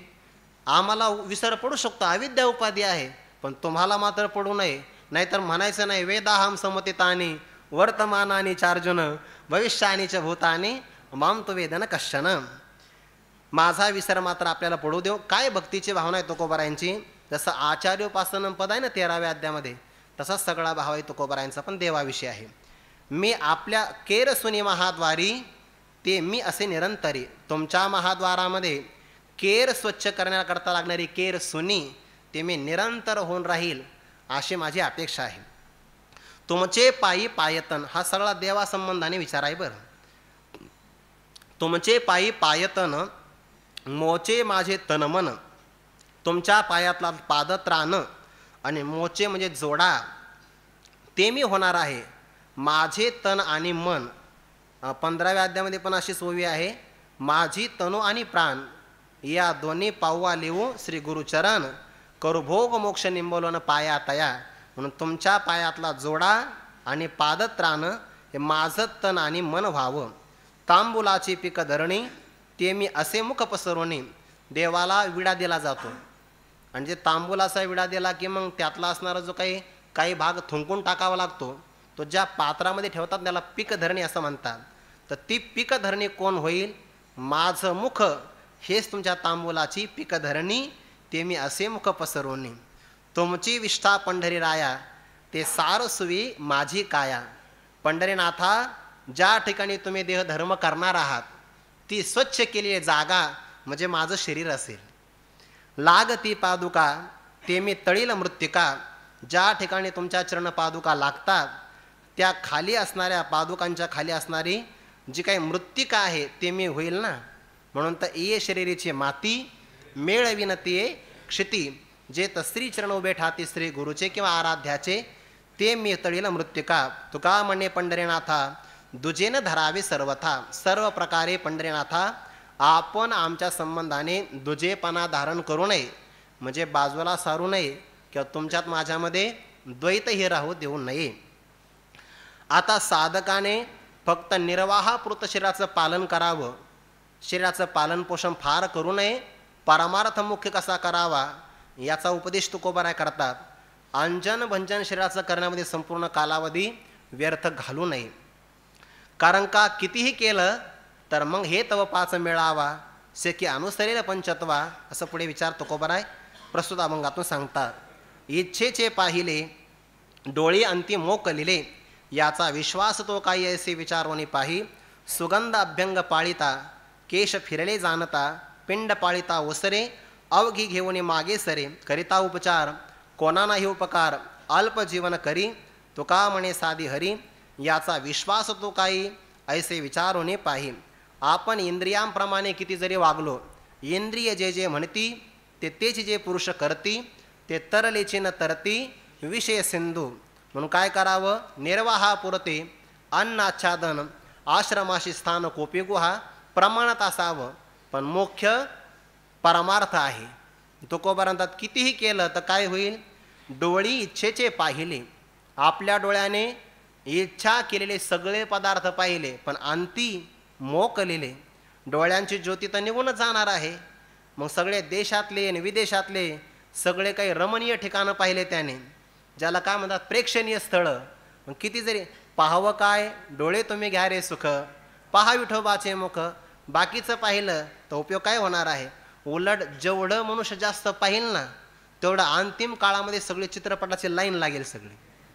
म्हणून इच्छेचे पाहिले डोळे अंतिम मोकलेले, याचा विश्वास तो काही. या इंद्रियांचा विश्वास काय करावा, ऐसे विचारूनी पाही.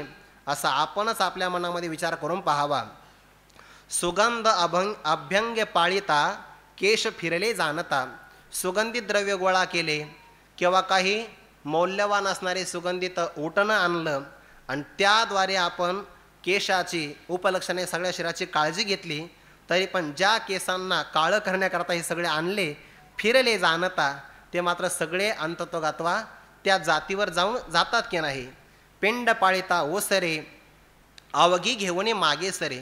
पिंड पाळला, पालनपोषण केलं त्याचं, पण तो पिंड अवघी म्हणजे संपूर्ण इंद्रिय घेऊन मागे सरे, माघारी फिरतो किंवा ओसरे अपक्षय होतो बघा त्याचा. जायते अस्ति वर्धते विपरिणमते अपक्षीयते, सरते शेवटी विनश्यती. करिता उपचार कोणा नाही उपकार. या शरीरावर आपण किती उपचार केला तो कोणत्याही इंद्रियाला याचा उपकार मात्र राहत नाही. हे सगळेच्या सगळे आपापल्या गतीला निघून जातात. म्हणून काय करावं, अल्प जीवन करी. तुकोबरांतात जीवन अल्प करावं, थोडंसं करावं, निर्वाहापुरतं योग्य करावं, पण मुख्य मात्र प्रयोजन तुका म्हणे साधे हरी. हरीला मात्र साधावं. कारण शरीर उत्तम चांगले, शरीर सुखाचे घोसुले, शरीरे साध्य होय केले, शरीरे साधिले परब्रह्म. किंवा ज्ञानोबाऱ्या 3ऱ्या अध्यायामध्ये म्हणतात ना, एरवी तरी अर्जुना या शरीरापराधीना का नाना भोग रचना मिळवावी, आपण सायासे करूने बहुते सकळी समृद्धी जाते. उदो असू या देहाते प्रतिपाळावे काही, सर्वस्व शिनोन येथे आर्जवावी संपत्ती जाते. तेने स्वधर्म सांडून देहाते पोखावे काही, मग हे तव पाच मिळावा, शेखी अनुसरेल पंचत्वा. ते वेळी केला की गिम सावाशीन आपला. हे सगळेच्या सगळे पंचमहाभूतामध्ये विलीन होतील. म्हणून हातामध्ये काय राहणार आहे, जीवन अल्प करी. जेवढ्या गरजा कमी असतात ना, अपेक्षा कमी असतात, तेवढं जीवन समाधानी असतं. पण हे फार जीवनाचा कालावधी खर्च झाला आणि मग कळालं की त्याला वाटतं आता काहीतरी पुरुषार्थ आपण केला आहे. सुरुवातीला नाही वाटत. जितक्या अपेक्षा कमी तितकं समाधान जास्त, जितका परिग्रह कमी तितकी भीती कमी. पण तसं वाटत नाही. अल्प जीवन करी तुका म्हणे साधे हरी. आता भगवंताला शरण न जाता इतर कोणती साधना केली तर ती साधना त्याला योग्य फळ देत नाही. तुकोबाराय पुढे सांगतात, यज्ञ निमित्त शरीरासी बंधन, कार्य तृष्णा वायावीन वाढविली, नवे ते भक्ती परलोक साधन, विषयाने बंधन केले तुझं, आशा धोरणे फळाची, तीर्थी व्रते मुक्ते कैसी, तुका मनीषी न शिवाया, शरण न वजता पंढरी राया, नवे ते भक्ती परलोक साधन, विषयाने बंधन केले तुझं. एखादा सगळी साधना करावी, पण साधनेचा उद्देश परमात्मा असावा. भगवान म्हणतात, म्हणून मज एके विन त्रयी धर्म अकारण. सगळी साधनं चांगलीच आहे, काही परंपरेनं मोक्ष देतात, काही साक्षात देतात, पण साधनेचं उद्दिष्ट चांगलं असलं पाहिजे. एखादा व्यक्ती यज्ञ करतो आणि स्वर्गाची अपेक्षा करतो, यज्ञाधिक कर्म कीजे मग स्वर्ग सुख भोगीजे. मग त्याला स्वर्गात गेला की माझ्यामधून मजचे माझी असता, जेणे दुरावे पंडुसुता, ते पुण्य ऐसे म्हणता जीवन तुटे काही. यज्ञाच्या निमित्ताने स्वर्गाला जरी गेला तर इथलं शरीर सुटतं आणि तिथलं शरीर मिळतं. मग शरीराला बंधन आहेच की नाही? आहेच बंधन. कार्य तृष्णा वायावीन वाढविली, इथे पण तृष्णा आहे आणि तिथे सुद्धा तृष्णाच आहे, तो व्यर्थच वाढविली आहे. तृष्णा वाढतच जाते, तैशी तृष्णा वाढीन लिया, मेरूया हाता आलिया, तरी म्हणे एखादी दारुणा वळगो. तृष्णा वाढते, तृष्णा कमी कधीच होत नाही. तृष्णा कमी कधी होईल? कृष्णा मिळाला तर. कार्य तृष्णा वायावीन वाढविली, नव्हे ते भक्ती परलोक साधन. ते भक्ती नाही आहे, ते परलोकाचं साधन आहे. कारण भक्तीचा उद्देश परमात्मा असावा. परलोक साधन असेल तर त्याला भक्ती म्हणता येणार नाही. सातो न कामय माना, भक्ती कामनेची अपेक्षा करणारी नाही आहे, निष्काम आहे. विषयांनी बंधन केले तुझं. मग इथले विषय असेल किंवा पारलौकिक विषय, या विषयाने तुला बंधन केलेलं आहे.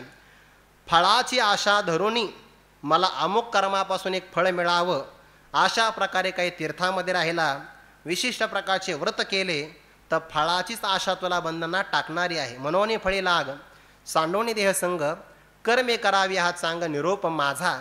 म्हणून फळाची आशा टाकून सगळी साधना करावी, तरच मुक्ती मिळेल. नाहीतर मुक्ती कैसी? मुक्तीची गोष्ट आपल्याला करता येणार नाही. तुका मनीषीन शिवाया, शरण न वजता पंढरी राया.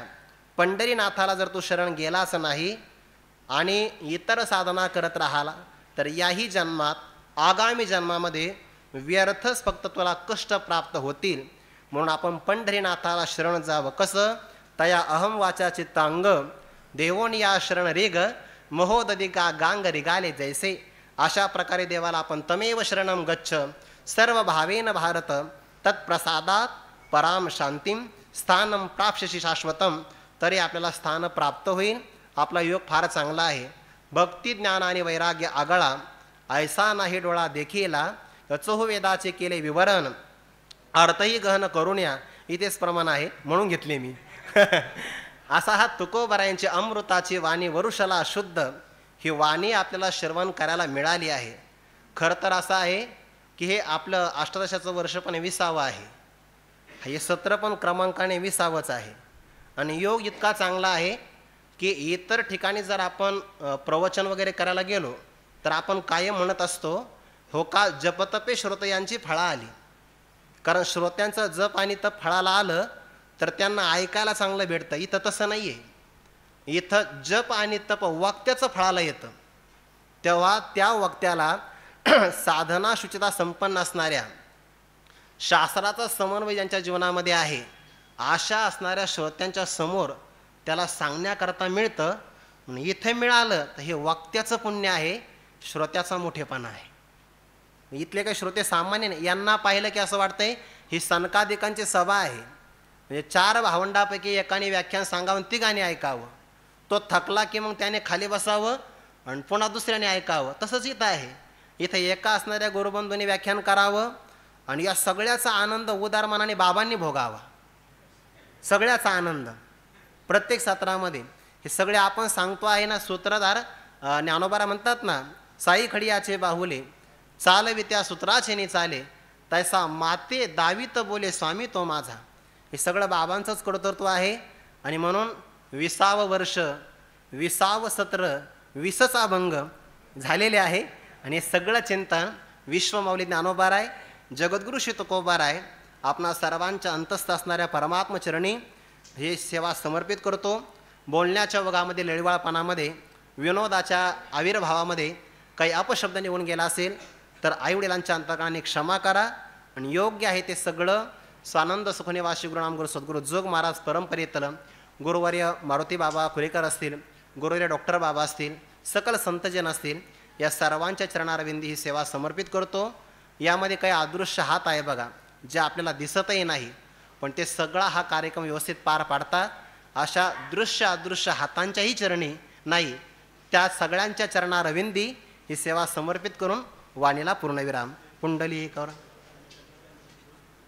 कोणती? हो हो, ते बाबांची आज्ञेवर ते सनकादिक कथा करत होते. त्यांचं भागवत आता विस्तार किती होईल ते काळजी माझी नाही. आता भागवतामध्ये त्यांचं वर्णन आलंय ना, सदा वैकुंठनिलयाः हरिकीर्तन तत्पराः लीलामृतर सोन्मत्ताः कथा मात्रैक जीविनाः. त्यांचं वर्णन भागवतामध्ये असं आलेलं आहे की ते कायम वैकुंठ स्वरूपात राहतात, म्हणजे परमात्मा स्वरूपामध्ये राहतात. भगवंताचं कीर्तन करावं यामध्ये तत्पर आहेत. भगवंताच्या लीला अमृताचं रसपान करून उन्मत्त झालेले आहे. आणि मग कथाच हे आपलं जगण्याचं साधन आहे. कथा मात्रैक जीवनाः असे सनकादिक एकदा कथा करतात एका अरण्यामध्ये. आणि भगवान शंकर आणि पार्वती माता दैवयोगाने त्या अरण्यामध्ये संचार करतात. पण आता त्यांची कथा जगतामध्ये घडतं काय आहे पाहण्याकरता शिल्लक नाही ना. ते शरीर भाव नासती इंद्रिय विषय विसरती जे सोहम भाव प्रतिती प्रगट होय. देहभाव ज्या ठिकाणी राहिला नाही अशा आपल्या अंतरंग असणाऱ्या वृत्तीमध्ये ते कथा करतात. भगवान शंकरांना त्यांचा अधिकार माहिती आहे, त्यांचा अधिकार ज्ञानोबांना पण माहिती आहे. आणि काही शाखा उपरता ज्या सनकादिक नामे विख्याता त्या फळी मुळी नाडळता भरली या ब्रह्मी. संसाराचं अज्ञान नावाचं मूळ त्यामध्ये पण ते अडकले नाही. आणि संसाराचं आभाषिक जे सुख किंवा दुःख नावाचं आभाषिक मिथ्या फळ त्यामध्ये पण ते अडकले नाही. भरली या ब्रह्मी. केवळ ब्रह्मस्वरूपाने विराजमान असणारे सनकादिक आणि त्यांची कथा स्वांत सुखाय आहे. आपण आत्ताच ते पाहिलं ना, फक्त त्याने कथा करावी, आपण करावे कथा, बाकी कोणती अपेक्षा नाही. किंवा कथयंतश्च माम नित्यम तुष्यंतीच रमंतीच, त्यामध्ये रममान व्हावं, त्यामध्ये संतुष्ट व्हावं. त्यांची कथा प्रारंभ झालेली आहे आणि ते सगळे एकाग्र झाले. पार्वती माता आणि भगवान शंकर त्या स्थानातून चालले. भगवान शंकरांना अधिकार माहिती आहे, पण त्यांनी आपल्याला नमस्कार करावा, प्रतिनमस्कार करावा, काही अडचण नाही. पण पार्वती मातेला मात्र त्याविषयी मनामध्ये एक भाव आला की हे सगळ्या देवाचे देव महादेव आहेत, सगळं जग यांना नमस्कार करतंय आणि हे मात्र आपल्या कथेमध्ये मग्न राहिले. बहुतेक यांना नमस्कार करायचा नाही म्हणून आम्ही कथेमध्ये मग्न झालो आहे असं कदाचित हे दाखवत नाही. नमस्कार करत नाही, मान खाली लवत नाही, म्हणजे ज्याला उंच मान आहे असे तुम्ही उंट व्हा, असा शाप सनकादिकांना मिळाला. तो पार्वती मातेचा शाप आहे, सनकादिकांना मिळाला. पण सर्व काही सहज स्वीकार. सनकादिकांनी त्या शापाचाही स्वीकार केला. बरं, प्रतिकार नाही केला, प्रत्युत्तरही दिला नाही. आणि मग उंटाच्या भूमिकेमध्ये कथा प्रारंभ झाली. असं एक वर्ष निघून गेलं. एका वर्षानंतर पुन्हा पार्वती माता आणि भगवान शंकर त्याच अरण्यामध्ये आले. आणि मग पार्वती मातेनं पुन्हा विचारलं की का हो, तुम्ही भगवान शंकराला नमस्कार केला नाही, आता तुम्हाला उंटाचा जन्म प्राप्त झाला, आता बरं वाटतं का? ते म्हणले हो, बरे झाले देवा, हे तर आमच्याकरता चांगलं झालं. पार्वती माता, तुमचा आमच्यावर फार मोठा उपकार आहे. शापातूनही ज्याला उपकार कळतो आहे, काय संतांची भूमिका असेल. नारद महर्षींनी त्या कुबेरपुत्रांना शाप दिला ना, तर भागवतामध्ये वर्णन असं आहे, अनुग्रह करण्यासाठी शाप दिला आहे. तसा इथे मला जो शाप मिळाला ना, तो सुद्धा माझ्यावर उपकारच आहे. पण त्या सनकादिकाने उत्तर दिलं, पार्वती माता तुझ्या आमच्यावर उपकार आहे म्हणे, कारण आम्ही वर्षभरापूर्वी कथा केली आहे. 5 वर्षाचं आमचं वय कायमचं राहतं, त्यामध्ये ब्रह्मदेवाचे आम्ही मानसपुत्र आहे. मग ब्राह्मणाचे सगळे धर्म आम्हाला पाळावे लागतात, त्रिकाल संध्या करावी लागते. आणि सगळा विधी उरकल्यानंतर कथेला कुठंतरी अल्पच वेळ मिळतो. आमचं तर कथा मात्र एक जीवन असं लक्षण आहे.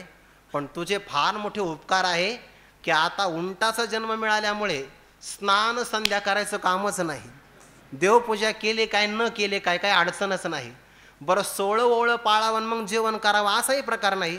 भूक लागली की एखाद्या झाडाचा पाला ओरबडायचा आणि तोच खायचा, फक्त कथाच करायची. पार्वती मातेला तो त्यांचा अधिकार कळाला आणि मग पार्वती मातेने भगवान शंकराला सांगितलं, प्रभू तुमच्या भक्तांचा अधिकार फक्त मला कळालाच नाही, आमचे भक्त असे आहे, कथा मात्रिक जीवन आहा. तत्स बाबांच्या आज्ञेने मी कथा थोडकी सांगण्याचा प्रयत्न केला. ही सभा अशीच आहे, ही आपली सनकादिकांची सभा आहे आणि हे बाबांचं वैभव आहे.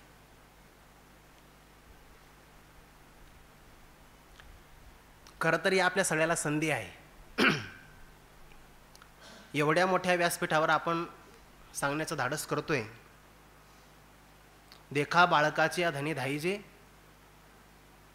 का शिष्याचेली जाहलेपणे होईजे, हे सद्गुरूचे एकलेने जाणीचे, का प्रसवतिया. हा सगळा आनंद बाबा भोगतात. त्यांना तो किती आनंद होत असेल हे त्यांनाच माहिती, आपल्याला माहिती नाही. झालेली सेवा बाबांच्या चरणारविंदी हा आनंद आपल्याला कायम भोगता यावा याकरता विश्व माऊली ज्ञानोबा जगद्गुरू तुकोबारायांच्या कृपेने आपल्या सगळ्याला दीर्घ आयुष्य मिळावं आणि आपल्या सर्वांपेक्षा जास्त आयुष्य बाबांना मिळावं अशी माऊलींच्या चरणी प्रार्थना करतो. थांबतो. रामकृष्ण हरी. पुंडलिक वरदारी विठ्ठल श्री ज्ञानदेव तुकाराम माऊली ज्ञानेश्वर महाराज की जय. तुकाराम महाराज की जय. सद्गुरु जोग महाराज की जय.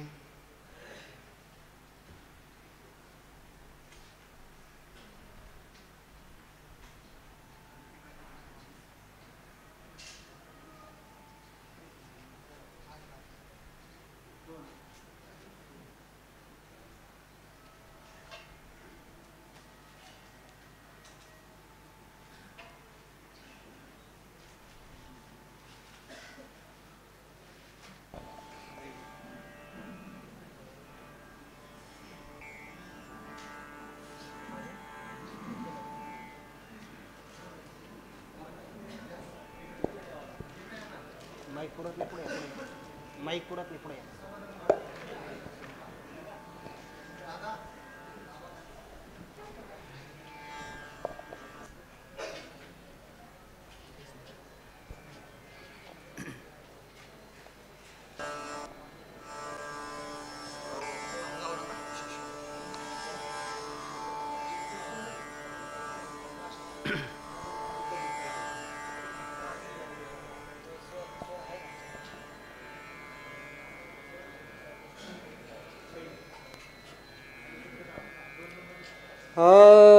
सेवितो हरस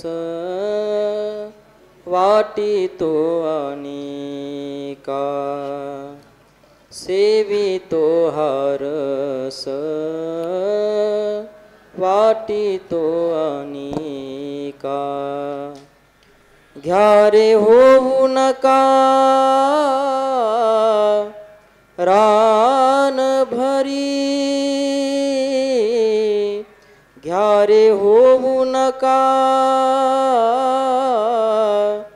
रान भरी.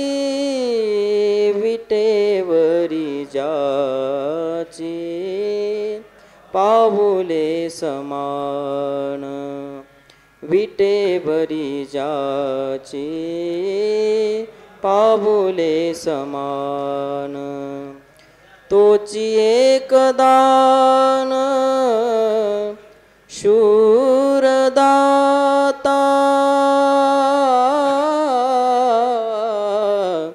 तोची एक दान शूरदाता. विटेवरी जांची पाऊले समान. मनाचे संकल्प पावविल सिद्धी, जरी राहे बुद्धी याचे पायी, जरी राहे बुद्धी याचे पायी.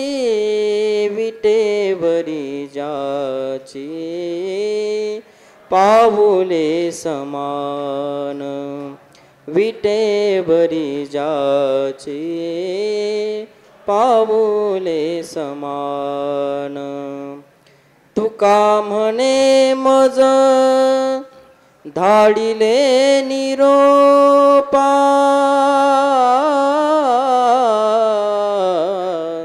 तुका म्हणे मज धाडिले निरोपा मार्ग हा सोपा सुख रूप मार्ग हा सोपा सुख रूप विटेवरी जाची पाऊले समान विटेवरी जाची पाऊले समान तोची एकदान शूरदाता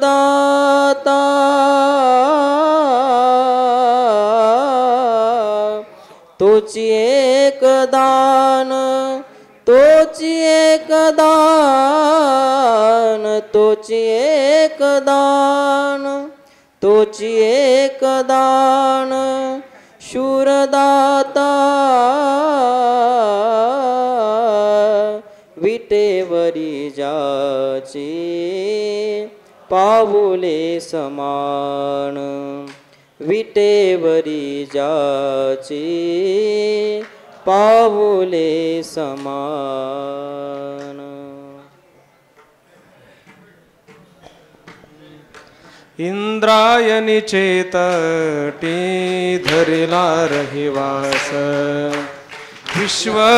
विश्वतारावया लक्ष्मी निवास ज्ञानेश्वर रूपे धरले निजवेश वर्म जाणे तया सद्गुरुपदेश वर्म जाणे तया सद्गुरुपदेश जय देव जय देव जय ज्ञानदेवा जीवा शिवाचा आदि परब्रह्म ठेवा कृष्ण एकादशी कार्तिक माशी आपण पंढरीनाथ सनकादिकाशी यात्रेशी ताती स्वानंदुराशी दर्शन घडे तया निज मुक्ती देशी दर्शन घडे तया निज मुक्ती देसे जय देव जय देव जय ज्ञानदेवा जीवा शिवाचा आदि परब्रह्म ठेवा महिषिक पुत्र केला वाचक वेदांचा प्रतिष्ठानी गर्व हरला विप्रांचा विशेष अर्थ केला भगवद्गीतेचा प्रत्यक्ष द्वारी शोभे पिंपळ कनकाचा प्रत्यक्ष द्वारी शोभे पिंपळ कनकाचा जय देव जय देव जय ज्ञानदेवा जीवा शिवाचा आदि परब्रह्म ठेवा सनक सिद्ध गणा माझी तू श्रेष्ठ ज्ञानावरी माझी ज्ञान वरिष्ठ अनुताप दीप्ती विश्व घनदाट नामयावरी लोटे प्रेमाचा लोट नामयावरी लोटे प्रेमाचा लोट लोटे प्रेमाचा लोट जय देव जय देव जय ज्ञानदेवा जीवा शिवाचा आदि परब्रह्म ठेवा आरती एकनाथा महाराजा समर्था त्रिभुवनी तुची थोर जगद्गुरु जगन्नाथा आरती एकनाथा एकनाथ नामसार वेदशास्त्रांचे गुज संसार दुःखनाशी महामंत्राचे बीज आरती एकनाथा महाराजा समर्था त्रिभुवनी तुची थोर जगद्गुरु जगन्नाथा आरती एकनाथा एकनाथ नाम घेता सुख वाटले चित्ता अनंत गोपाळ दासा धनी न पुरे गुण गाता आरती एकनाथा महाराजा समर्था त्रिभुवनी तुची थोर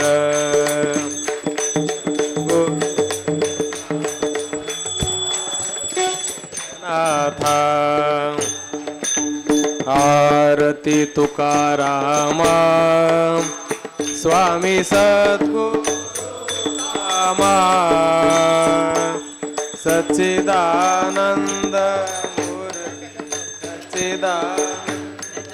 मूर्ती पाय दाखवे आमा आरती तुकारामा राघवे सागरात पाषाण तारिले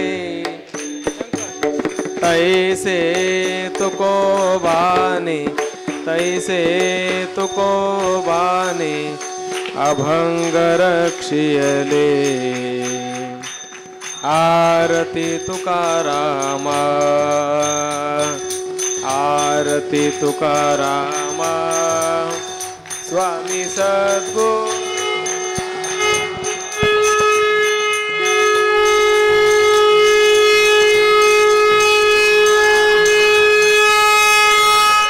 पाय दाखवे आम्हा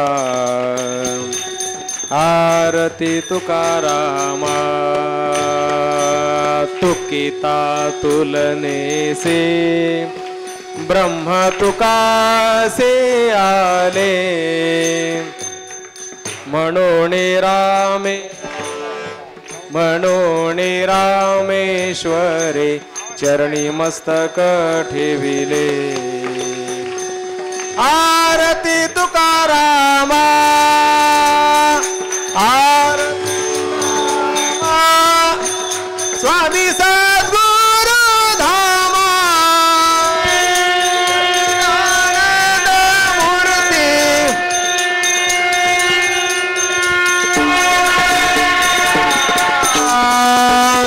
आरती तुकारामा तांगल वंदन चरण डोळ्याने पाहिलं प्रेमी आलिंगीन आनंद पूजन भावे वाळीन होईना ढल रुक्माय ढोबर अकल्पायुष्य भावे तया कुळा कल्पनेची बाधा नो कोणे काळी अहंकाराचा वारान लागो राजसा नामा म्हणे तया सावे कल्याण निधान पांडुरंग मागणे ते का तुझ प्रती आहे देशील तरी पाहे पांडुरंगा या संताशी निरवेहीची मज देई तुझे काही न माग तुका म्हणे आता उदार तो होई माझा ठेवी पायी संतांची या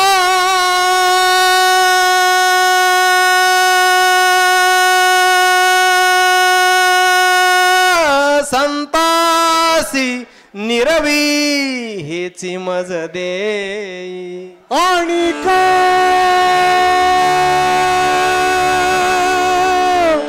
तुझे काही न मागो तुझे ज्ञानदेव तुकाराम ज्ञानदेव तुकाराम ज्ञानदेव तुकाराम तुकाराम तुकाराम तुकाराम तुकाराम तुकाराम तुकाराम पुंडलिक विठ्ठल श्री ज्ञानदेव माऊली ज्ञानेश्वर महाराज की जगद्गुरु तुकाराम महाराज की गुरु जोग महाराज की जय हो आनंदाश्रम स्वामी महाराज की जय हो नमः पार्वती पते हर हर महादेव उद्या सकाळी बरोबर 7 वाजता ज्ञान सत्राला प्रारंभ होईल. मातले वैष्णव नटती प्रसाद घेऊन जा सर्वजण.